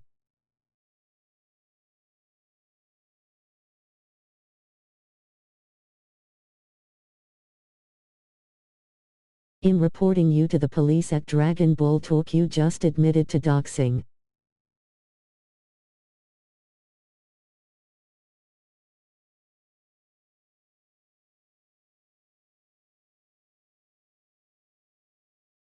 How in the world do these superstars have anything left at this point?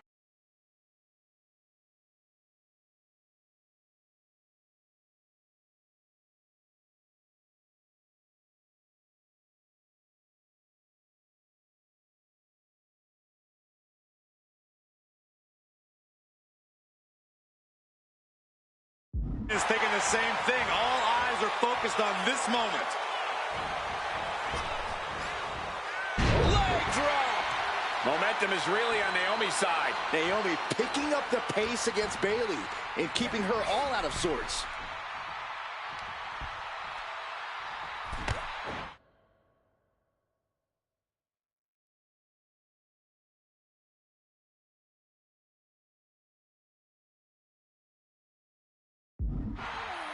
Back into the ring she goes. Ooh. Shinbreaker. Not done yet. Dragon screw. We're going to shut this down. Kick out after one from the challenger. This is insanity. Did you expect anything less? Getting up, but she has no idea she's in the crosshairs. Eats a punch to the face. Kick to the gut. Oh, sit out jawbreaker. Eating through a straw for a week. Placing her against the turnbuckle. Being placed onto the top rope. And here we go. Championship's on the line. Naomi's got Bayley in trouble up on the top rope. This could be Naomi's moment. Smart move by Bayley, protecting her title and going to the eyes. Oh, what a kick. Bayley is down and in trouble. Quick thinking by Naomi, looking to close this one out. I always hated Naomi and Bayley. I don't even know why they put them in the video game. What's Bayley trying to do here? What the? I think Bayley's trying to trap Naomi's legs in Naomi's own shirt. A great counter by Naomi. Naomi ducks underneath, and we got a standoff. Great match so far. Well, Bayley thought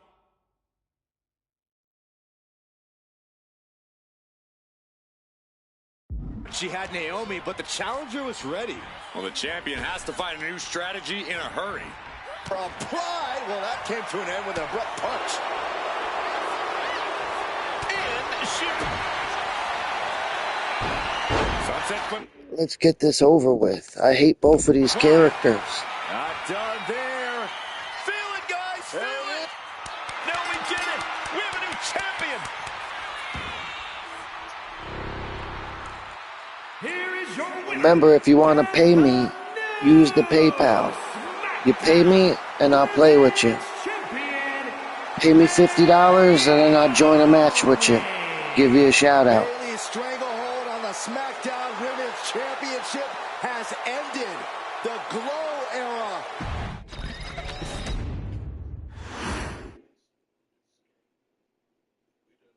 Ladies and gentlemen, if it weren't for the next two superstars in our showcase, none of this. When I wake up and I got $50 in my PayPal with your name on it, then I'll play with you.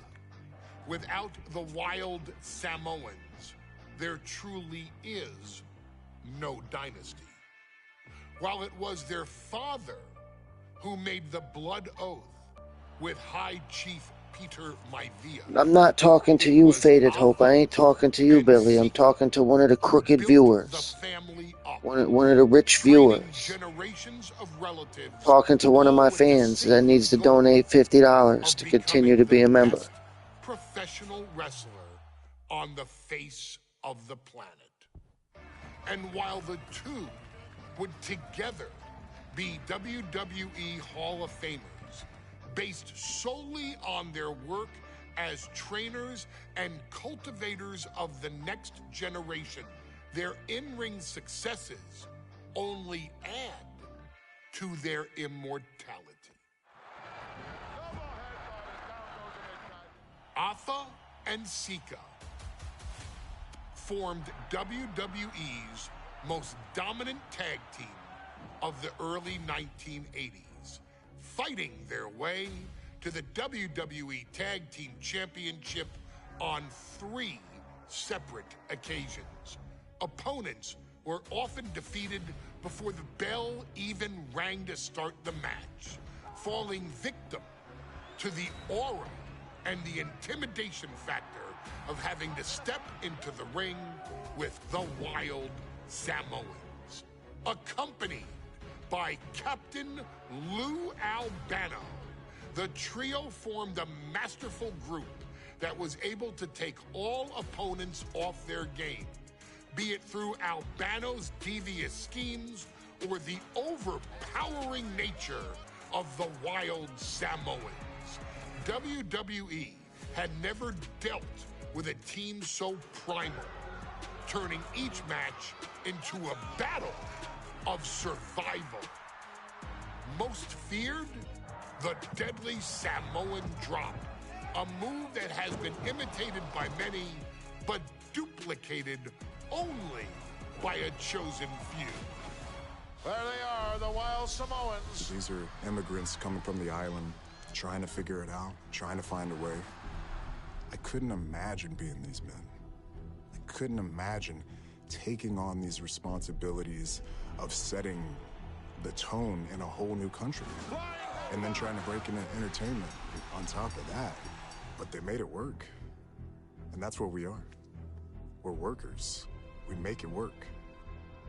These tribal elders set the standard for all of their descendants to not only follow, but they also taught their descendants how to surpass it. So beloved were the two that perhaps no moment holds more significance to your tribal chief, Roman Reigns, than when he was presented the Ula Fala by his father Sika and Uncle Afa after the 2020 Hell in a Cell event. You see, it was their acknowledgement that gave Roman Reigns the unshakable confidence to continue his journey to becoming the greatest of all time. The utmost respect, love, and gratitude for those men. Because if my father and uncle don't do what they do, we're not here. We now humbly present to you the honor of walking in the famed footsteps of the Wild Samoans, finding a tag team in WWE's long and storied history that we felt would test the Wild Samoans was not an easy task. But then, a thought came to your wise man. Why not give the audience exactly what they want? Why not put the Wild Samoans against one of the greatest tag teams of all time?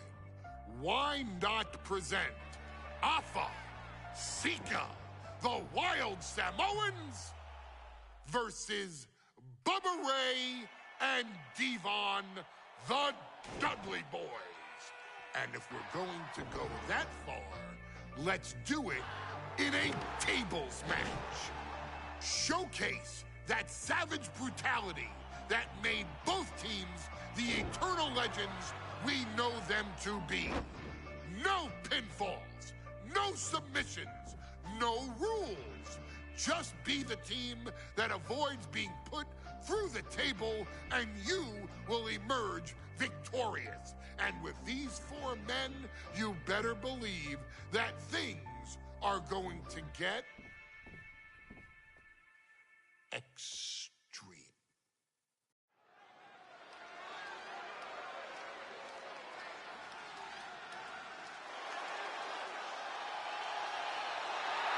And here they come. Bubba Ray and Devon are ready for a fight. That's just what they'll get from Afa and Sika, and then some.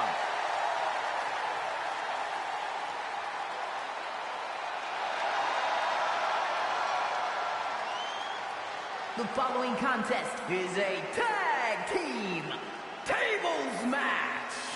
And at a combined weight of 603 pounds, Bubba Ray and Devon, the Dudley Boys. It takes a strong brotherly bond to agree to go into battle against the Wild Samoans, but that's exactly what Bubba Ray and Devon have. I have a strong feeling this match isn't going to be for the faint of heart. Oh, look, the Dudley Boys may not be all there in the head, but they're easily the most highly decorated tag team in pro wrestling history. They've beaten the best. They've beaten the toughest. and they're ready to come in and beat the Wildest tonight. Both the Dudley Boys and the Wild Samoans are coming into this tables match with something to prove. Who's the best tag team of all time? Who's the more cohesive, brotherly unit? Who's more savage? Who's more extreme? Gentlemen, we are moments... Guys, this is going to be a great one. You can feel the electricity already. I feel the excitement and some fear, too. Accompanied by Captain Lou Albano and a combined weight of 645 pounds. Alpha and Sika, the Wild Samoans. This tables match might be a dream match for many, but for both the Wild Samoans and the Dudley Boys, this is about to be... Here's the bell, and it's the...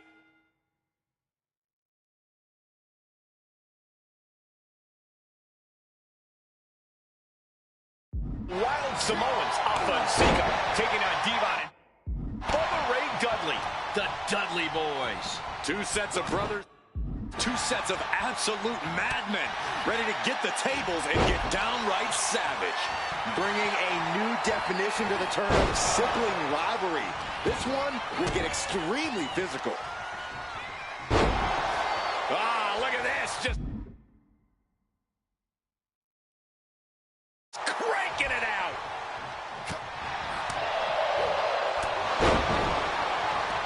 Corey, the Wild Samoans are about as tough and mean as they come, a very physical duo, and we've seen how they use their heads, almost like a concrete weapon.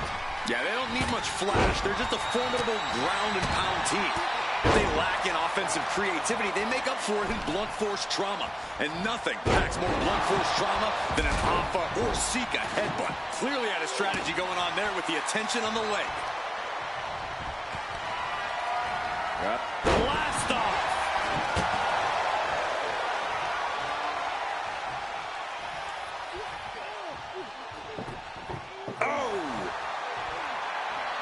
Just goading his opponent.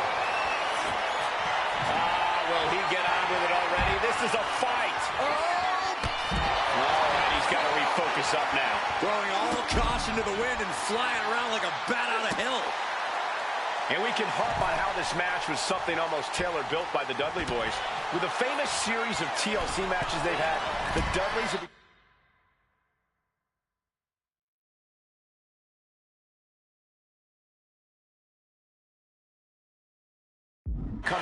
incoming! Crashing to the floor. Crashing and burning in maybe the worst way possible. Slam! Oh, no, they're coming this way.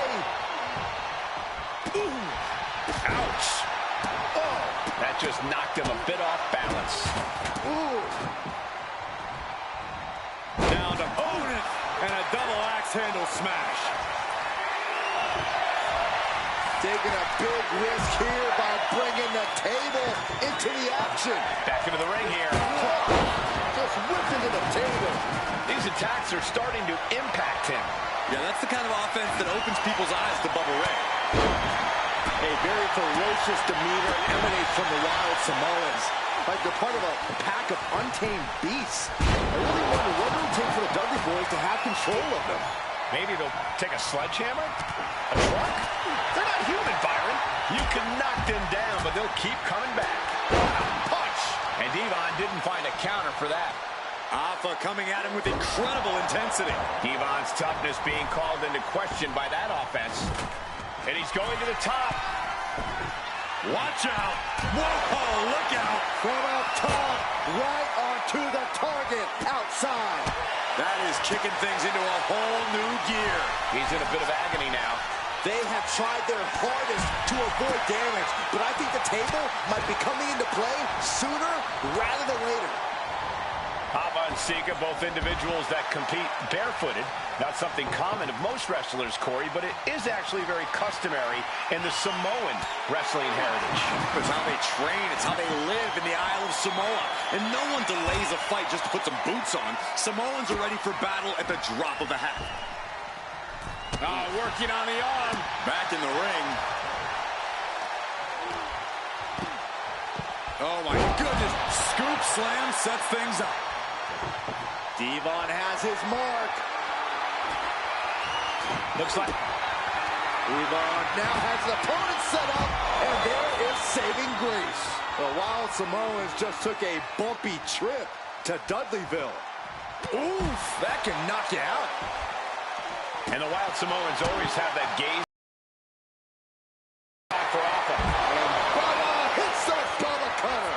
That was the Dudley Boys showing the Wild Samoans what tag team wrestling is all about. And he's looking out of sorts now. Every aspect of this match is only going to get harder at this point. If you have a chance to close it out, now is the time. Elbow drop. Piercing.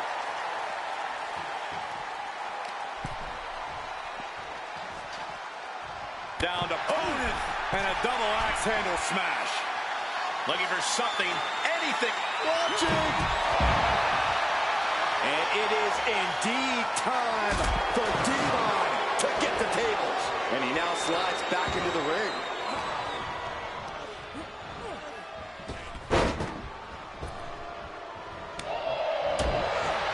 Oh, man. Right across the larynx. And he's being somewhat backed into a corner right now. Every aspect of this match is only going to get harder at this point. If you have a chance to close it out, now is the time. I can't begin to imagine what he's got planned here, guys. Maybe it's a yard sale. From way up. Nobody home. What an impact. Bruising attack to the stomach. Oh, you can tell he's feeling it now. This fight is pumping him up. Ooh. Ooh. Oh. Oh, ouch. Devon Dudley sending a clear message here. Devon's now being sized up. Taken to the floor, and he's got no worries about the count. He's been dealt a good deal of damage. They have tried their hardest to avoid damage, but I think the table might be coming into play sooner rather than later.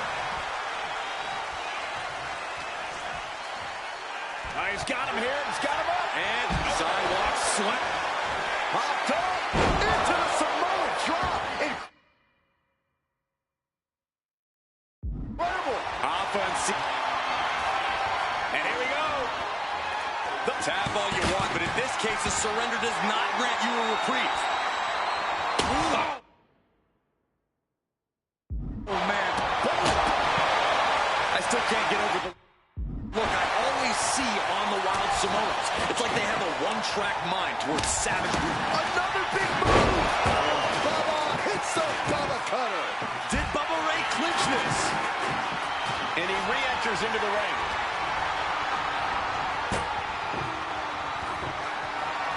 Oh, no. Uh-oh. He's doing some dangerous redecorating. I think the table really ties it all together. Devon with a kick to the guts. Crucial moment for Alpha. The Wild Samoans just completely wrecking the Dudley Boys in there. What a chancery. And we're witnessing two titans of the tag team game absolutely destroying each other here. The Wild Samoans and the Dudley Boys battling for supremacy, battling to get the other team through some tables.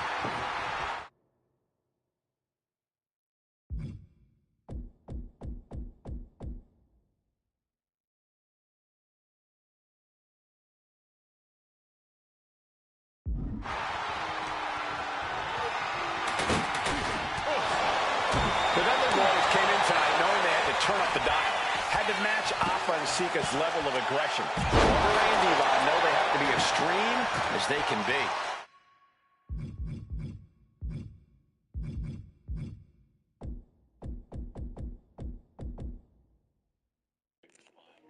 I don't know how to set up the table when it doesn't tell you how. Yeah, but what the Dudleys call extreme, the Wild Samoans just call regular old Tuesday. Alpha and Sika are just a different breed of wrestler. Look, I don't care who you are. You could be King Kong or a kaiju. It's going to be curtains for you if you're on the receiving side of a wild Samoan headbutt from the top rope. And he gets sent back into the ring. They're going to go high risk here. Taken down with a chop block.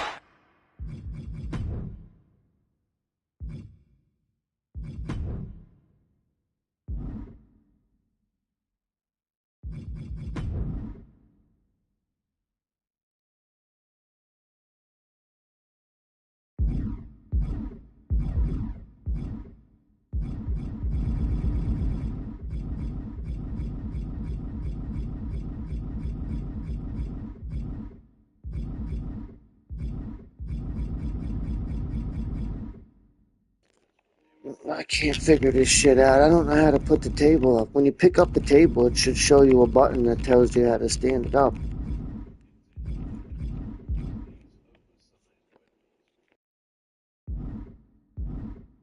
it's scouted. Here we go. He fails to connect. Boom, what impact. He's setting this table up, and guys, someone's about to have a really bad night. And Alpha and Sika just beat the Dudley boys at their own game. Here are your winners, Alpha and Sika.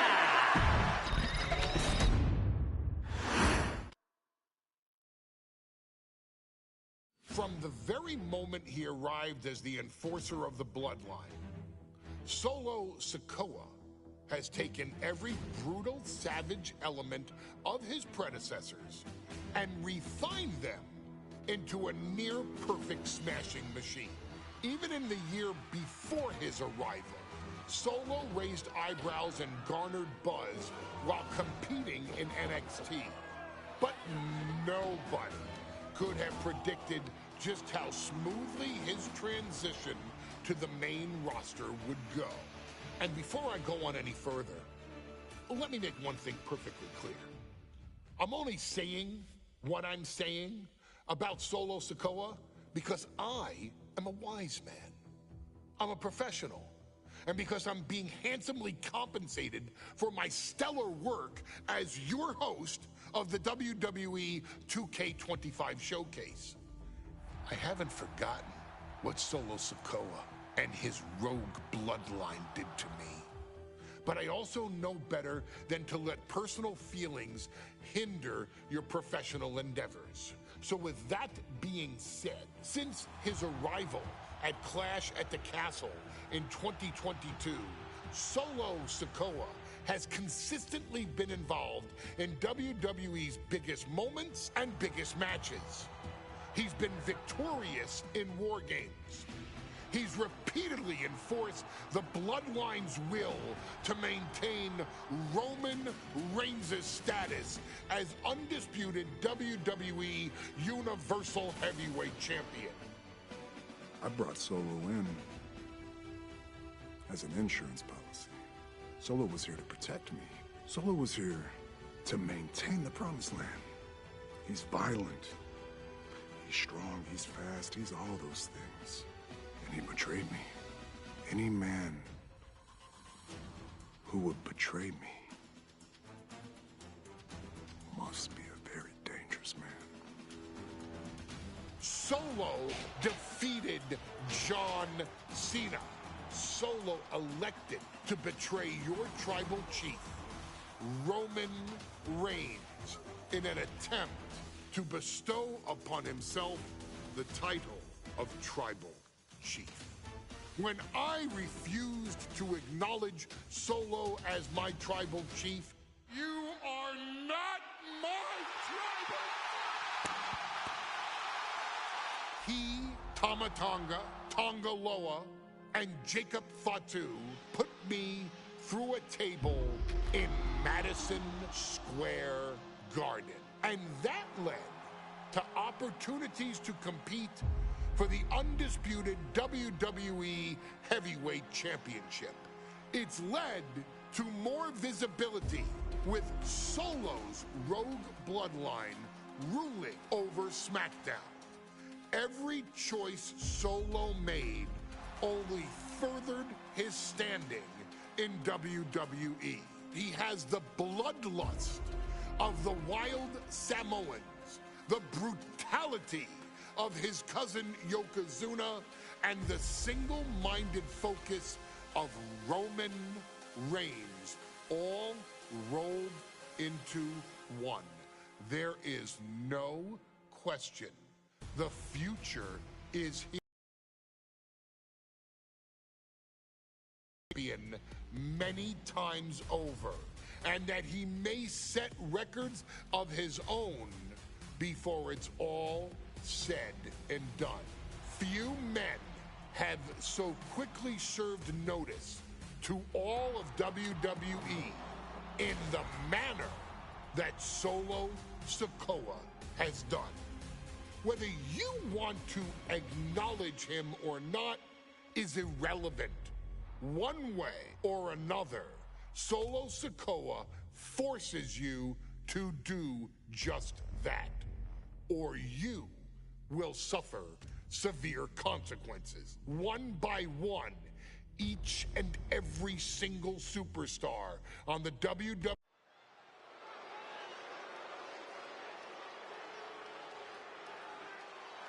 Here comes the A-Champ. The following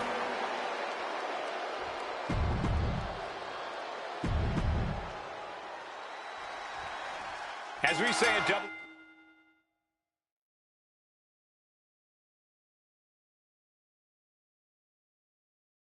WWE, expect the unexpected. We expected Wes Lee to be Carmelo Hayes' opponent here, but instead, we have the surprise return of Solo Sikoa as he's claimed his title opportunity. Solo Sikoa, fresh off joining the Bloodline, is here. He has answered the call, and we indeed have an NXT North American title defense tonight for NXT 2.0's one-year celebration. Did you see Melo's reaction when Sikoa's music hit? Hayes looked like he saw a ghost. Solo's been saying he got next for the North American Championship, but that was a long time ago. Melo thought Sikoa was in his rearview mirror. These two men took part in a triple threat for the North American title back at spring break and 5 months ago. But they essentially canceled each other out that night, and neither man left with the title. Tonight, we're going to see who the better man is, and it'll be the one who leaves with the title. Solo Sikoa already with the strategic advantage, taking Hayes by surprise and challenging him for the North American title. And the Street Champ needs... And Sikoa sent toward the ropes, and Carmelo Hayes with a kick right into the midsection. Melo taking it to Sikoa here. The power of Solo just a little too much for the A-Champ in this instance. What a chop. Trademark viciousness. Lack of mercy. That's what Solo Sikoa is all about. Into the corner.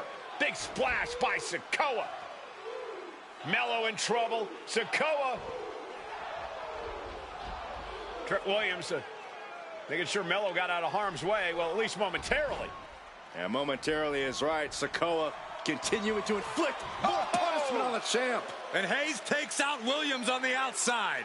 Solo standing strong.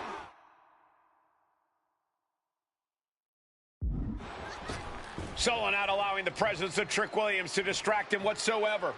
Solo has the mindset to destroy anyone in the way of him in the NXT North American Championship. Let me point out that this is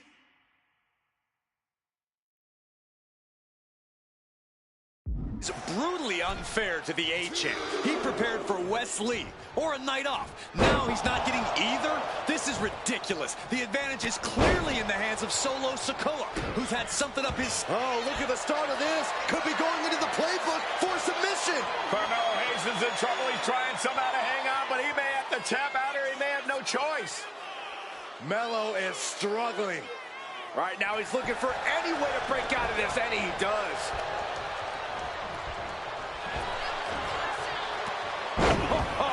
Samoan drop. Sikoa in command. And you got to wonder if Melo is regretting his words, regretting his actions. Trick Williams has been... Oh, schoolboy! Shoulders down here! Cover. for the title. He cuts the pin attempt short. Leg drop.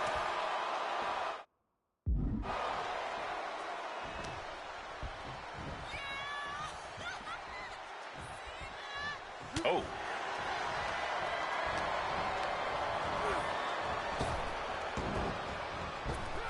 And it's scouted. Now can capitalize. Oh, clothesline. Mello scales all the way up. And hold on. Are we looking at the prelude to the end of it all? Up high. Oh, no, went big and pays for it. A terribly risky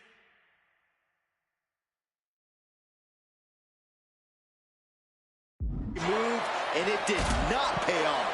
Icarus could have done it better.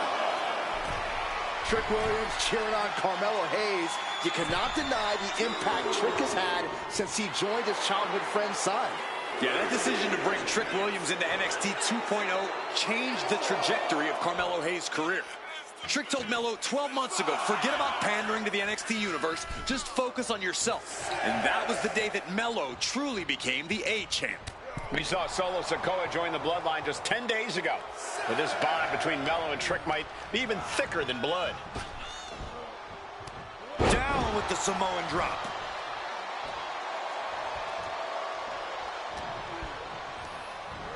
Has him in the corner. Thinking of the next move. Oh, he flips that around. What a main event this has been for the one-year anniversary of NXT. Transitions into the pin. Is this it? And he only stays down for a 1 count. He's still got life in this matchup.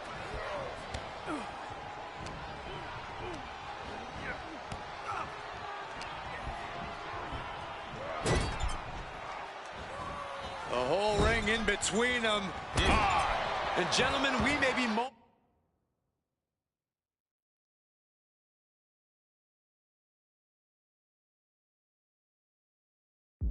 away from the street champ becoming the North American champ. Using his legs to create some space.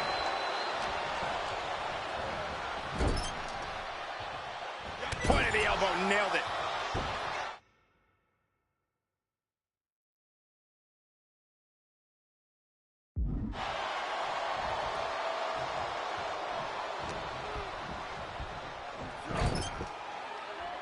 Big uppercut rocks the jaw of Carmelo Hayes. Ripped out of the corner. Looking to put him away, and now What? Trick Williams up on the apron, causing a distraction. Trick paying dividends. Ooh. First 48. And that could be the turning point for the North American champion. Oh, Samoa drop by Sikoa. Cover now for the win. Hayes kicks it too. And Williams once again on the apron. You can see how concerned Trick Williams is that Carmelo Hayes' championship hopes, might be fading away. Super kick drops Williams. Hayes picked out of the sky. Oh, and a spinning solo. Is that it for Carmelo Hayes? Trick is...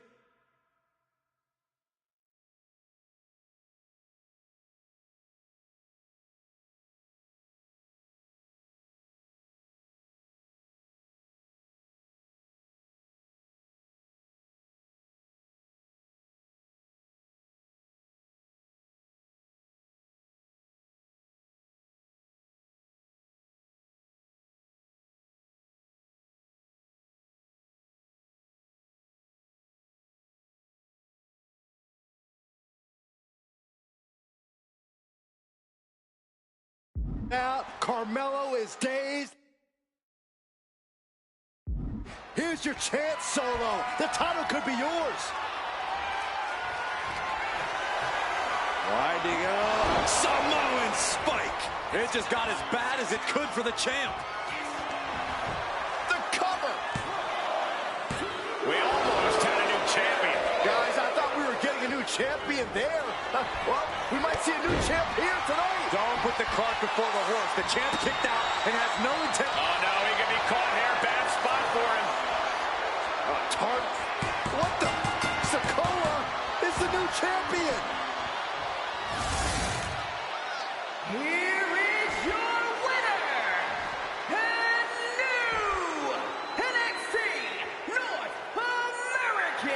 champion, Solo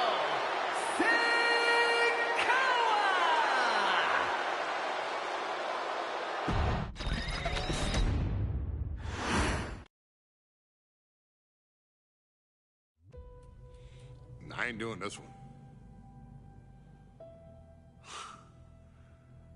We can have all the fun we want with these video games and this showcase and these fantasy matchups like Offensica versus Bubba Ray and Diva. I'm not doing shtick about Roman Reigns and Seth Rollins. That's a little too volatile. And it's way too personal for Roman Reigns. Roman Reigns and Seth Rollins came up together in the Shield. And Seth Rollins took it upon himself to disband the Shield by blindsiding Roman Reigns with a chair. At WrestleMania 31, Roman Reigns, in the main event of WrestleMania, was about to win the WWE title when Seth Rollins cashed in Money in the Bank and stole the main event, the match, and the title from Roman Reigns. Roman Reigns lost the undisputed championship after almost 4 years, the greatest title reign of all time, to Cody Rhodes. Not because Cody Rhodes was the better man, but because Seth Rollins was right there. And the seduction, the bloodlust that Roman Reigns had for that moment of revenge was too much for Roman Reigns to give up. And for the first time in Roman Reigns' life, he took his eye off the ball for that much time and smashed Seth Rollins with a chair, the same way Seth did a decade earlier to Roman. And that moment gave Cody Rhodes all he needed to end the most historic title reign in WWE history. I'm supposed to do shtick about Roman Reigns versus Seth Rollins for a showcase? I mean, it's smart, because the next time Roman Reigns steps into the ring with Seth Rollins will be the last time Seth Rollins steps into a ring. Next time Roman Reigns gets his hands on Seth Rollins, you won't have your architect anymore. You won't have your visionary anymore. You won't have your revolutionary anymore. You will have your tribal chief, Roman Reigns, but you'll never again have Seth freaking Rollins. Roman Reigns will put an end to Seth Rollins in WWE. And then the only way you'll ever be able to see Roman Reigns versus Seth Rollins will be in the WWE 2K25 showcase. Roman Reigns versus Seth Rollins from the 2022 Royal Rumble.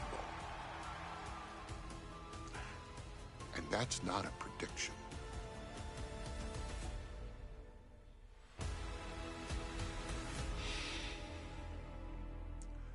That's a spoiler.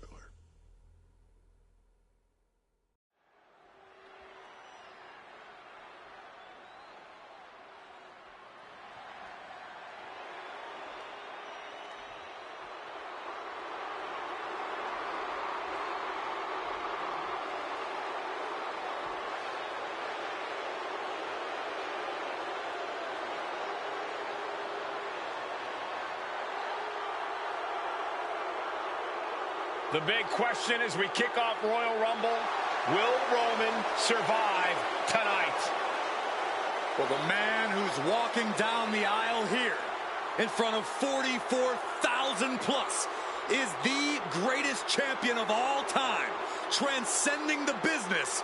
And tonight, it's personal.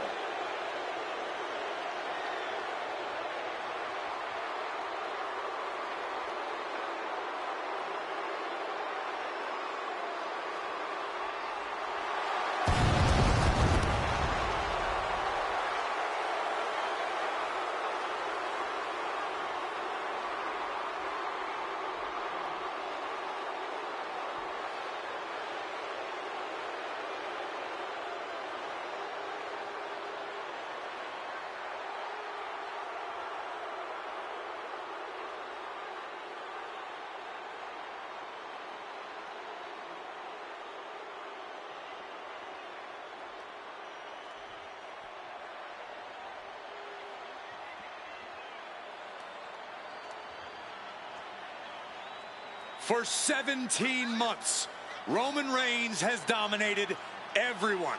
And luckily for Roman, he's had a special counsel and his cousins to help him keep cool, keep focused, and concentrate on the business at hand. Now Paul Heyman is gone, and the Usos are barred from ringside. And without those calming forces, Corey, cracks started to form last night in Roman's armor. No telling how Roman's going to handle things on his own. It's been years since he competed on his own. But that's the situation we're seeing right now for the Tribal Chief.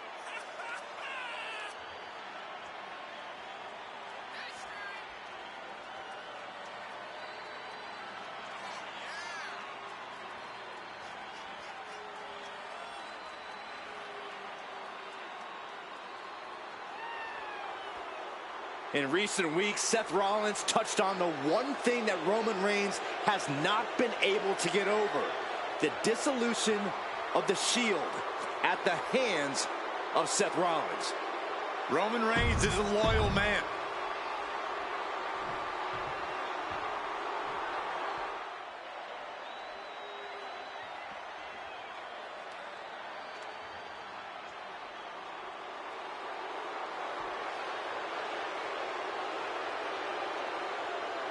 Look at this. Even more mind games from Rollins. As we heard that music pop right there, the Shield, you can't help but have a little nostalgia. You can't help but think back to the glory days of when the Shield would go to town, beating everybody down. Right there, Seth freaking Rollins decided to tear it apart. Seth Rollins says he knows Roman Reigns so well. He knows how to prey on the insecurities of the Universal Champion. He knew there was one thing that Reigns will never get over, and that is that Seth Rollins chose to end the Shield. The infamous blow to the back of Roman Reigns with a steel chair many years ago, which broke up perhaps the greatest faction in WWE history. Well, tonight, Rollins will use that to get in the head of the champ and win the Universal title.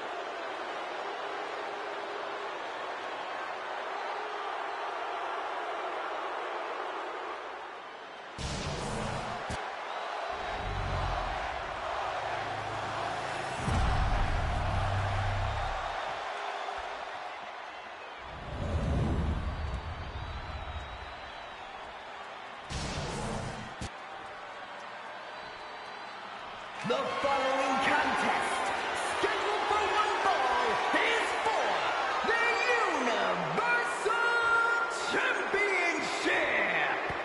Introducing the challenger from Davenport, Iowa, weighing in at 200. And that title, the WWE Universal Championship, has been in Reigns' possession for a record-breaking 516 days. Can he extend the reign even further tonight? The Royal Rumble...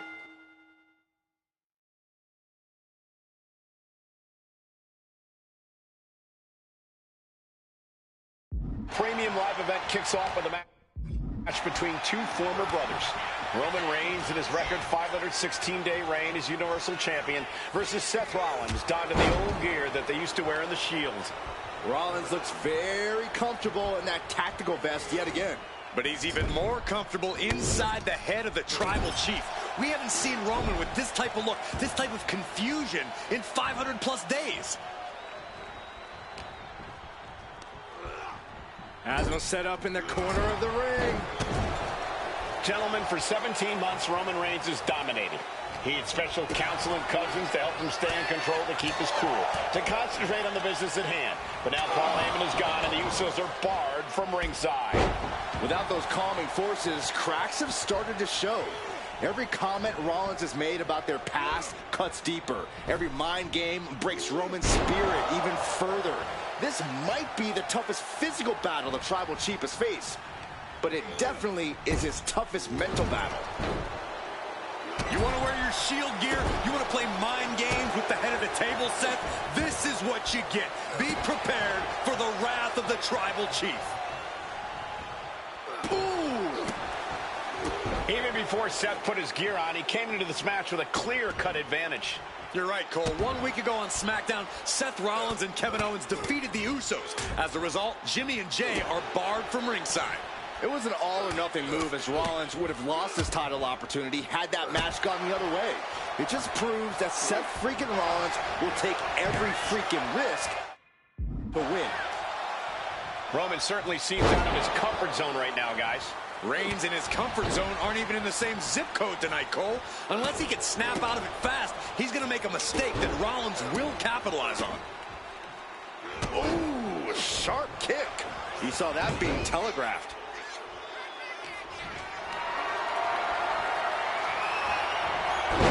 Impressive reversal on Rollins. And the wise man, Paul Heyman, will be at ringside for a championship match tonight.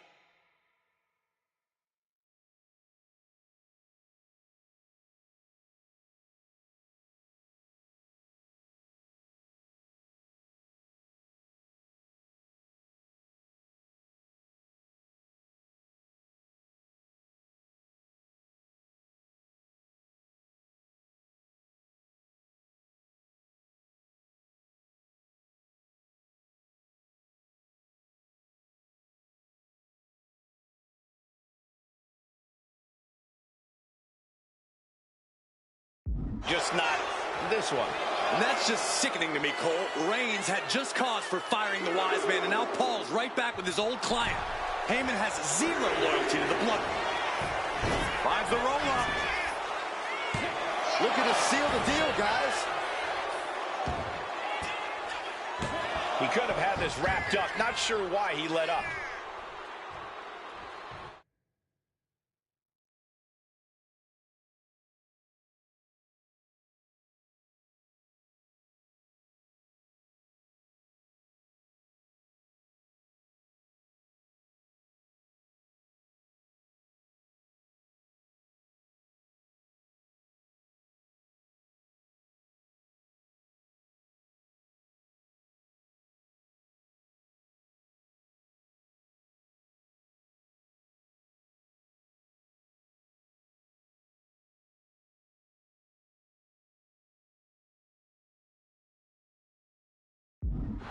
Wow.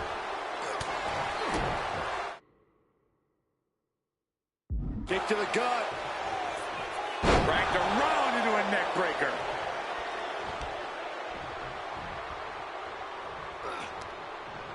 Seth retaliates. Rollins goes behind for the schoolboy. Oh, super kick instead.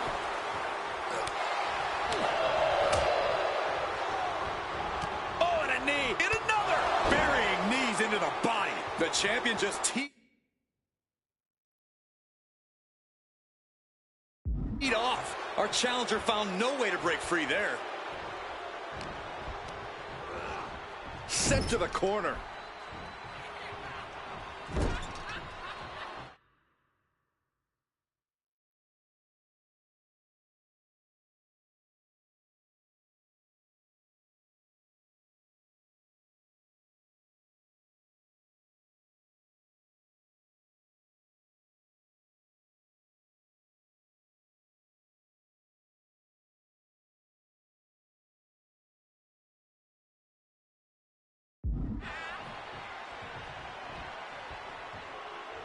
Being taken to the top rope. Taking Taking things to the outside, but got to make sure to heed the officials' count. Counters!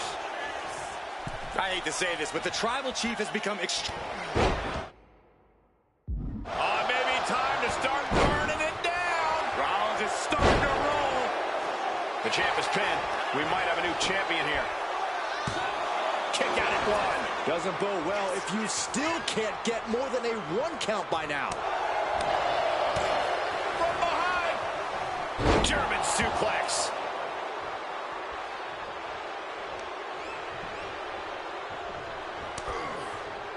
He answers right back. Snapmare takedown.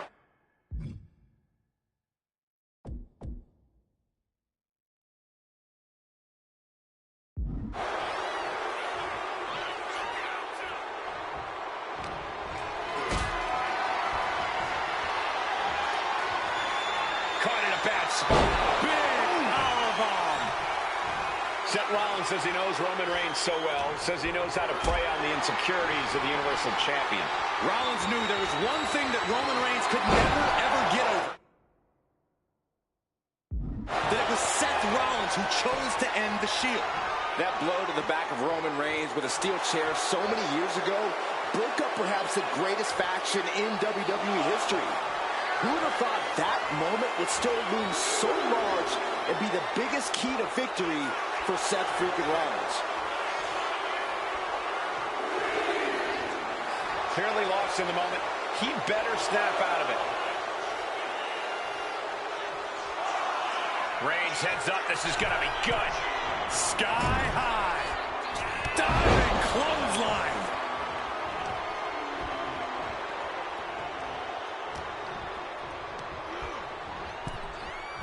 Bam! The Tribal Chief has been dominant over the last 516 days since he... Oof. That'll teach him not to showboat in the middle of a match.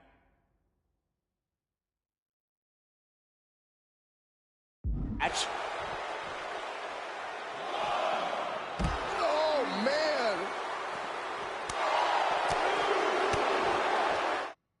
Hooking him up. Face first. driven down.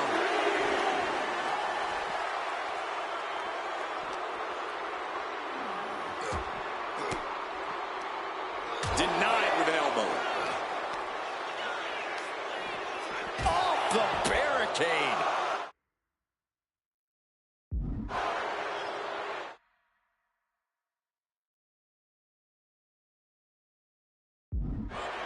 He's going up.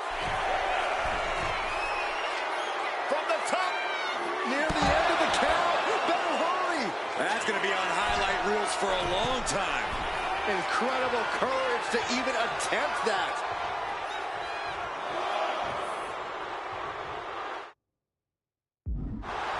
Reigns is trying to pick his opponent apart physically and mentally. Clearly lost in the moment. He better snap out of it. He might just be stalling for time here. And somehow able to make it to the ropes before the pain took over. Excellent ring awareness. Rollins left. Okay, instead. I have to admit, it's a pretty cold move for Rollins to just take the years of history the Shield had and turn it into a joke here tonight. It's appalling, Saxton. Rollins has always treated that sacred history as a joke.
Reigns is a loyal man, a family man. What Seth Rollins did to his family 8 years ago was cowardly. Now it's time for Rollins to pay. And some effective offense with that one. And he exits the ring. Better watch the count. Whip back into the ring.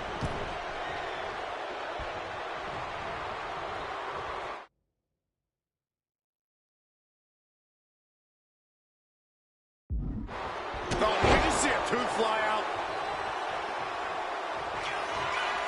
Reigns, ready to strike. Superman punch. Absolutely laid Rollins out. And now Reigns can finally overcome his former Shield brother. Rollins being put into the guillotine. This is the biggest ding. The guillotine locked in. This is all. That was an incredible counter. Single leg drop kick caught him. Cole, we can have a new champ here. Kicks out before the 2 count. Still not enough to put him away. Wrestling him down. It's cinched in. This could be over. Michael, I think the Tribal Chief is on the verge. Looking to free the arm and does just that. That hit connects from Roman Reigns. Oh, that is going to leave a mark. And these non-stop attacks on the torso.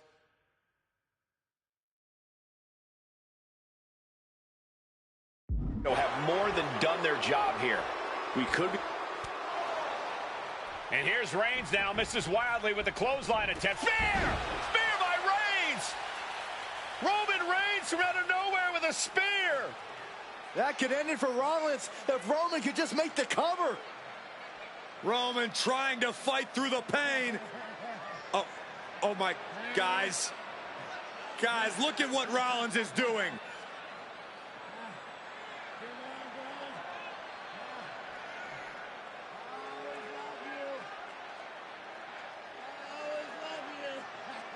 After all these two have been through, Rollins wants that Shield fist bump. Reigns shaking it off as Rollins continues to try to play mind games.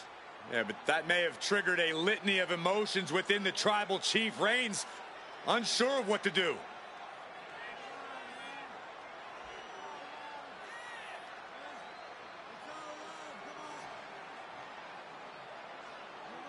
Roman Reigns determining what to do now. Will he slay his former brother? Reigns now. Look, gonna lock in the guillotine. Submission move locked in. Submission move locked in. Rollins in major peril right now. Rollins looking like he's starting to fade.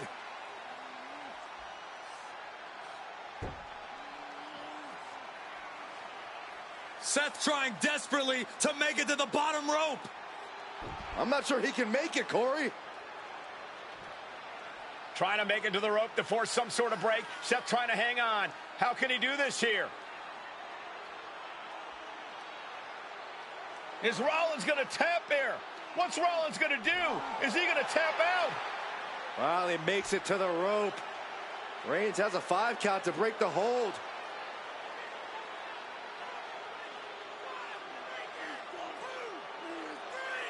And Reigns breaks the hold here. Roman breaks the hold, and this match continues. It just shows you how locked in Roman Reigns is to winning this match.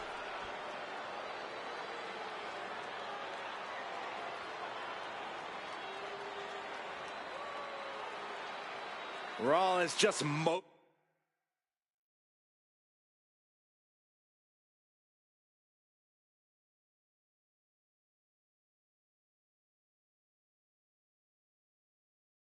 motionless now. Roman had that guillotine locked in far too long. Well, the oxygen slowly circulating through Seth again, but I feel it's just a matter of time. The fun and games Rollins has been playing has pushed the Tribal Chief past his boiling point.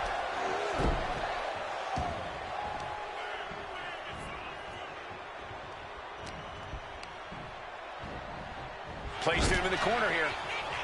Catches the kick.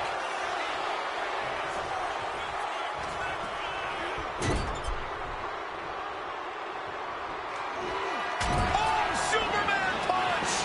Reigns not done yet. There is the spear. And there it is, the title. title's not going anywhere tonight.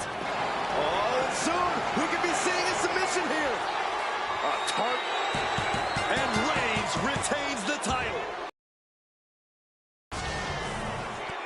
Here is your winner, and still the Universal Champion,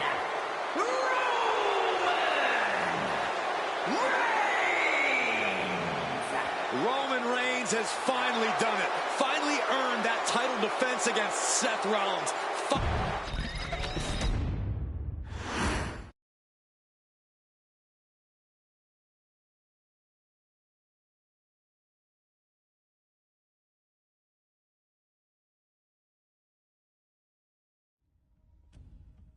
I'm the last guy to knock a revolution. I've led a few of those, you know. I admire revolutionaries. I respect evolutionaries. They are the lifeblood of the bloodline. So when Solo Sikoa seized the moment and became the tribal chief in Roman Reigns' absence, I didn't like it. I don't even think I respected it. But something deep down in me admired it. That took some forward thinking. I'm the chief now! Now we all know what happened when the OG bloodline, led by Roman Reigns, faced the new rogue bloodline, led by Solo Sikoa, in the War Games. But there was a discussion here while planning the WWE 2K25 showcase that has me, your wise man, admittedly a little intrigued. What if War Games was limited to only OG bloodline, no honorary uses, versus Solo's rogue bloodline, no honorary uses? It's 4-on-4 Roman Reigns. The Usos, Sami Zayn, versus Solo Sikoa, Tama Tonga, Tonga Loa, and the most dangerous new competitor WWE has ever seen, the Samoan werewolf Jacob Fatu. What happens then? This is your moment to determine who is the real bloodline. This is your moment to determine who is the only bloodline. This is where the bloodline's legacy and the bloodline's future is in your hands.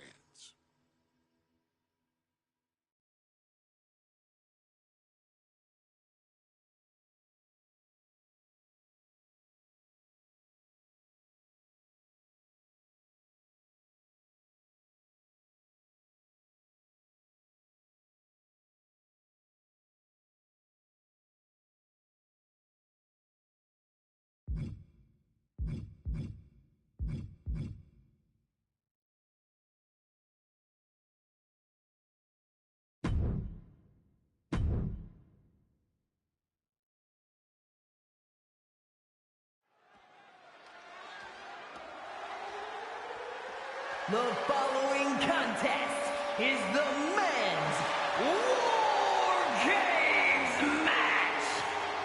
The rules of the match are as follows. 2 teams will be contained in separate cages, with 1 member of each team starting the match. At regular intervals, alternating members from each team will be released to enter the match. The team with the advantage will be the first to have a member released into the match. Once all competitors have entered, War Games officially begins. The match can be won by pinfall or submission. Exiting the cage will result in a forfeit. And now, let the War Games begin!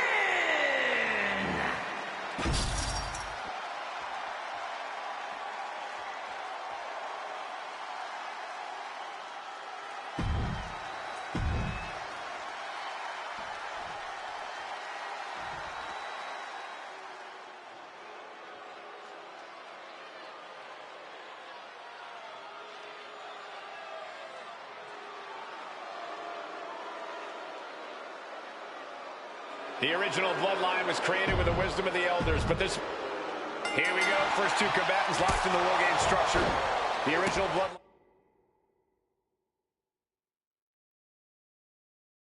versus the new bloodline in the match beyond. The WWE Universe has wanted to see this war for some time, gentlemen.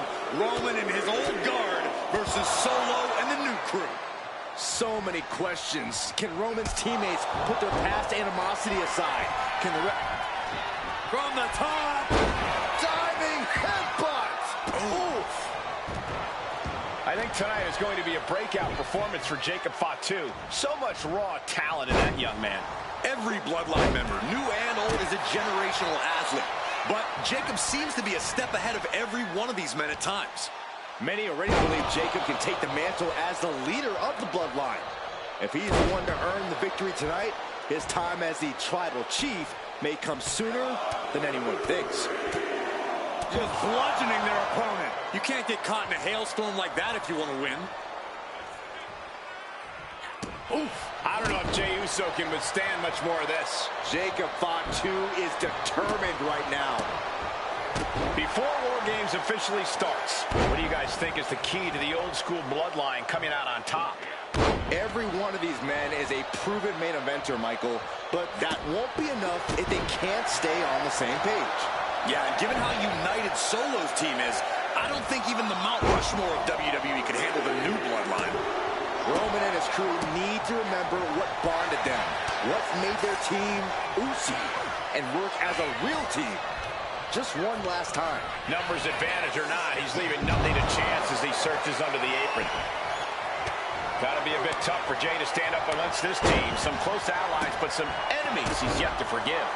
We've seen the wars that Jey has waged with his cousin Roman, with his brother Jimmy, but he needs to put that aside tonight. And Jey has the title wins and big victories that earned him the main of taking hold of Jey here. DDT! Jacob about to end this fight. As if the numbers advantage wasn't enough, looking under the ring for a weapon now. Boom!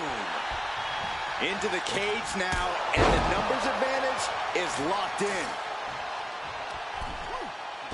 Oh, catapulting down on the opponent. Punch right in the head. Sami Zayn grew so much as a member of the bloodline, it really gave him a sense of self-worth. Yeah, but part of that self-worth came from defying Roman, from defeating the Usos, which begs the question, and I wish there was a better way to phrase this. Is Sami Zayn still Usi? I think he is, Corey. Sami seems elated to be fighting alongside Jey and even Jimmy. Those are his dogs. Time is ticking away. Shortly we'll have a fresh competitor to even the odds. Jacob Fatu trying to ramp things up. This War Games just got Usi, Zayn joining the original bloodline side. Oh!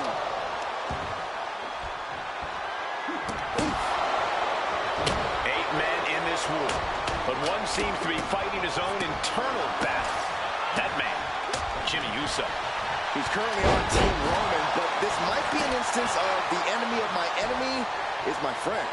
Well, Jimmy had clashes with Roman. He went to war with his brother Jey. But the men who put Jimmy on the shelf for months stand across the ring. Jimmy's out for every... He's trying again. DDT! Jey is out. That is it. Uh-oh, pulling the hair and turning it into a mat slam.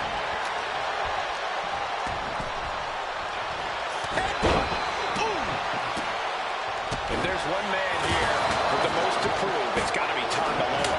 We've often seen that the man with the most to prove ends up being the difference maker in War Games. Many folks think Tonga Loa is just a foot soldier for Solo. But let's not forget, this man is the son of Haku.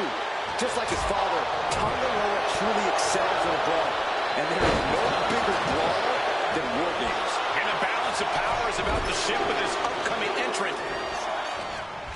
bloodline, new bloodline. Both sides engaging in a brutal battle.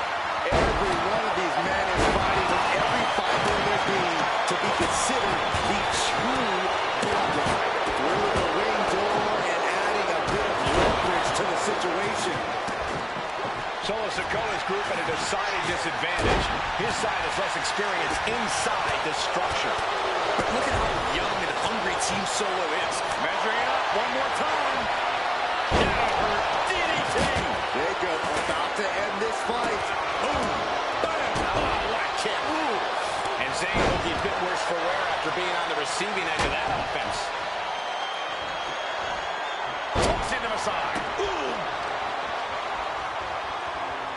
Working the midsection there. And taking aim right at the midsection with this offense. Spectacular counter into a dragon screw. Oh! He's able to slip away from that. Bloodline leader Roman Reigns.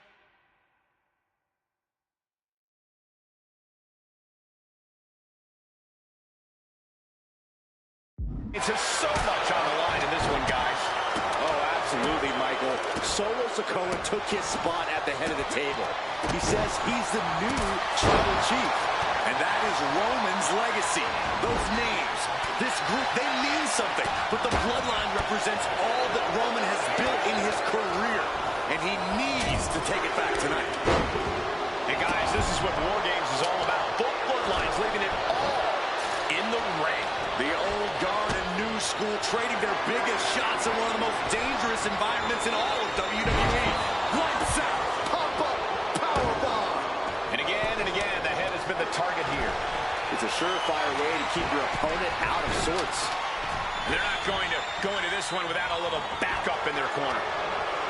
Solo Sikoa, leader of the new bloodline, has called himself the head of the table. Called himself... They could have got by Tama Tonga. And look out. Here it comes. He's about to do it. He's about to do it again. And it can be all over for Jay. Did Jacob Fatu get enough of it? And listen to this place.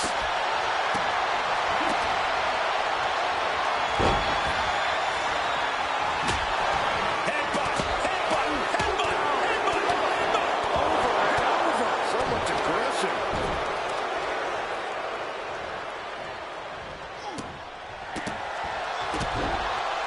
Oh my, jumping DDT.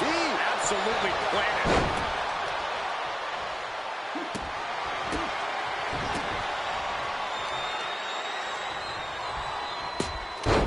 Take that.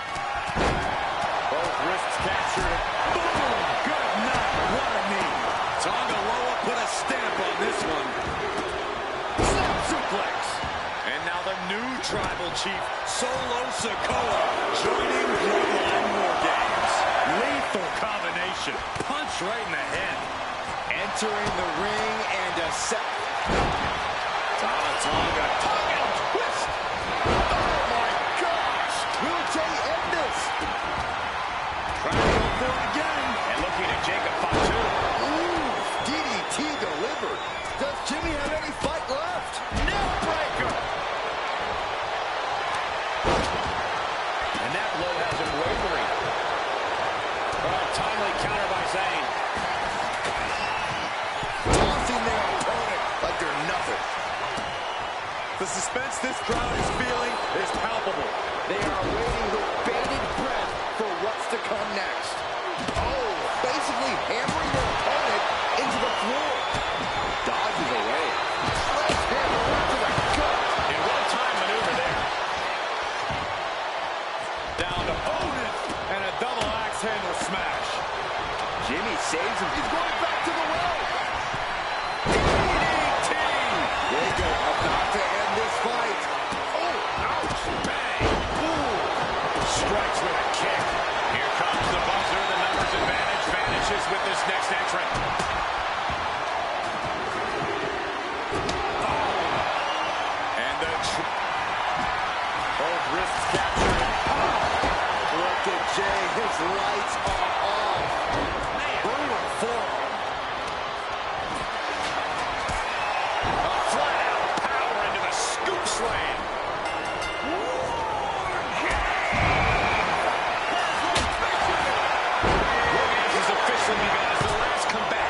assesses the situation. Entering one of the most dangerous matches in WWE history has to be unnerving. Man, Tonga's looking to wrap this one up. Agonizing.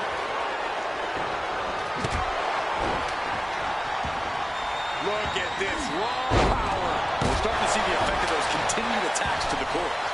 Yeah, I think this is going to take more than ice to recover from. Definitely some damage dealt to him there. Yeah, that ruthless side of Jimmy just absolutely took over there. Are you kidding me? Oh, my God! Through the tape! Uso, and now Jimmy Uso. Jimmy with a game over. Now scaling the War Game structure. This is not going to end well. Strong kick. My goodness. What's he doing, guys? Throwing caution to the wind. Oh, my goodness. Fortune favors the bold. These risks could be a winning strategy.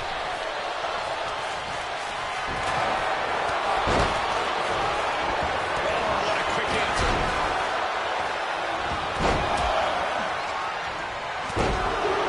The target's been acquired.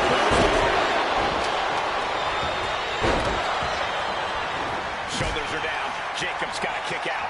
That stops the count. What a save. Oh, what a kick. And a kick. Lining up lanes. Opportunities like this rarely open up.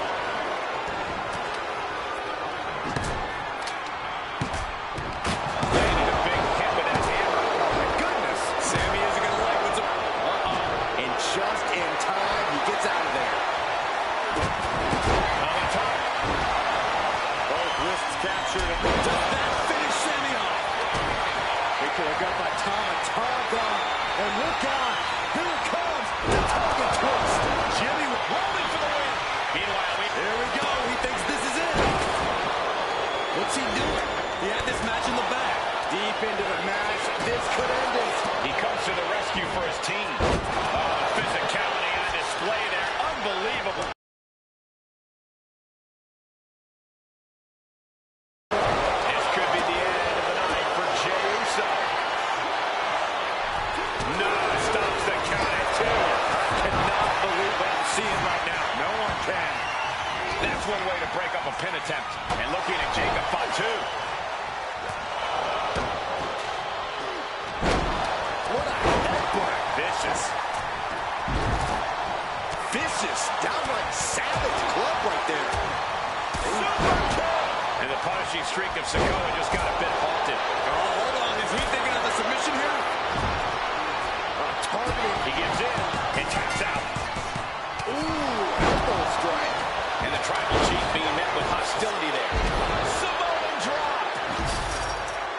Here are your winners, Solo Sikoa, Tonga, Tonga Loa, and Jacob Fatu, the new Bloodline.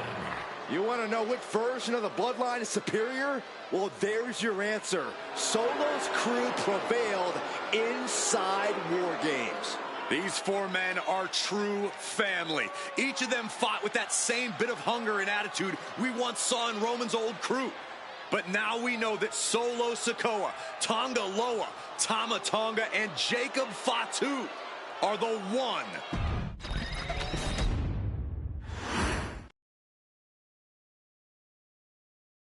Okay, a little bit out of character for your wise man, but that was a little bit difficult for me to watch. Seeing this family splinter into 2 groups, fighting against each other, it breaks my dark heart.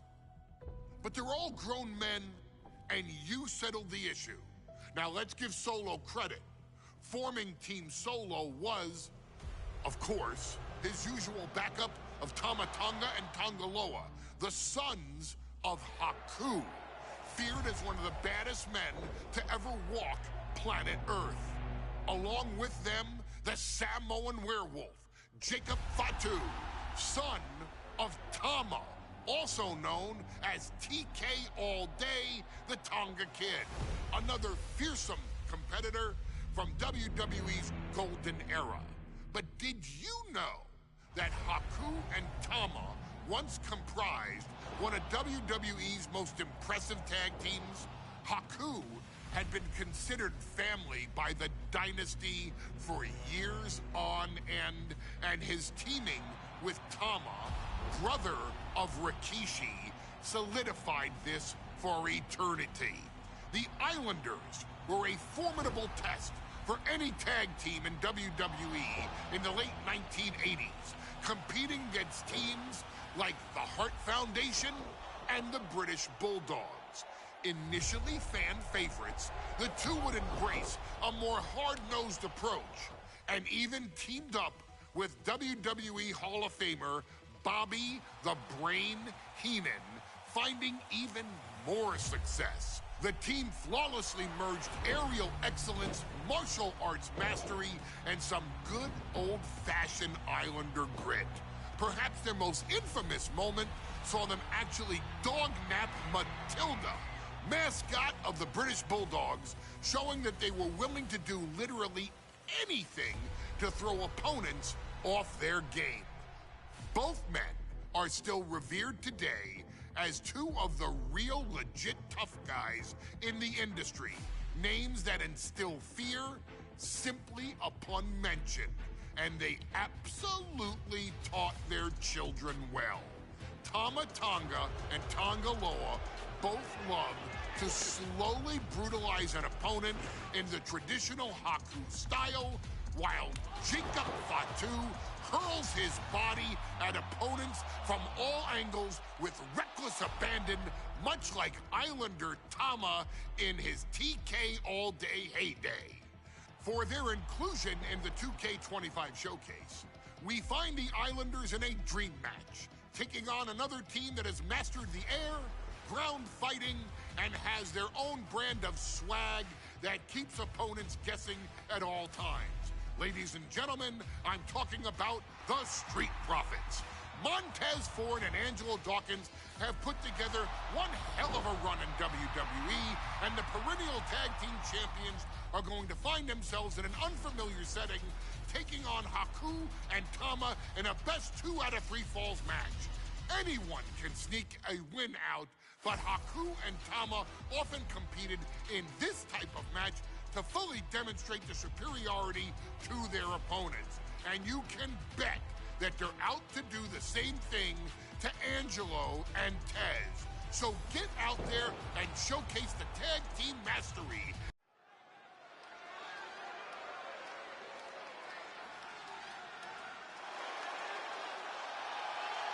It is time for the Street Profits to get themselves some of the Islanders. Well, with all due respect to the smoke and the party cups, but AD and Tez need to up their game. This could be the Profits' night, but it's not going to be easy. The Profits possess tremendous athleticism, but so do the Islanders. And let's not forget, the Islanders have Bobby Heenan in their corner. The following contest is a 2 out of 3 falls match. Making their way to the ring at a combined weight of 492 pounds, Montez Ford and Angelo Dawkins, the Street Profits. The Islanders are known for innovative double-team offense, but they're looking to do more than just beat the Profits. Well, under the Brains' incomparable tutelage, the Islanders have become smarter and more brutal. Tez and Dawkins better have their third eye open and their heads on a swivel.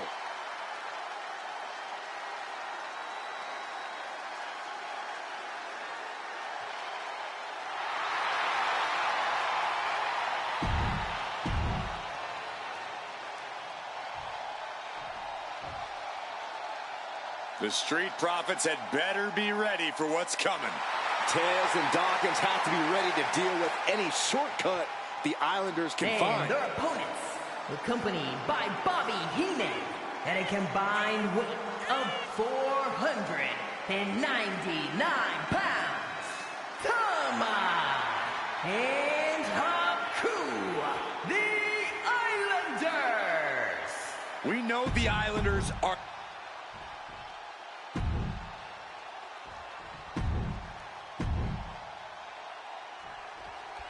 The Islanders is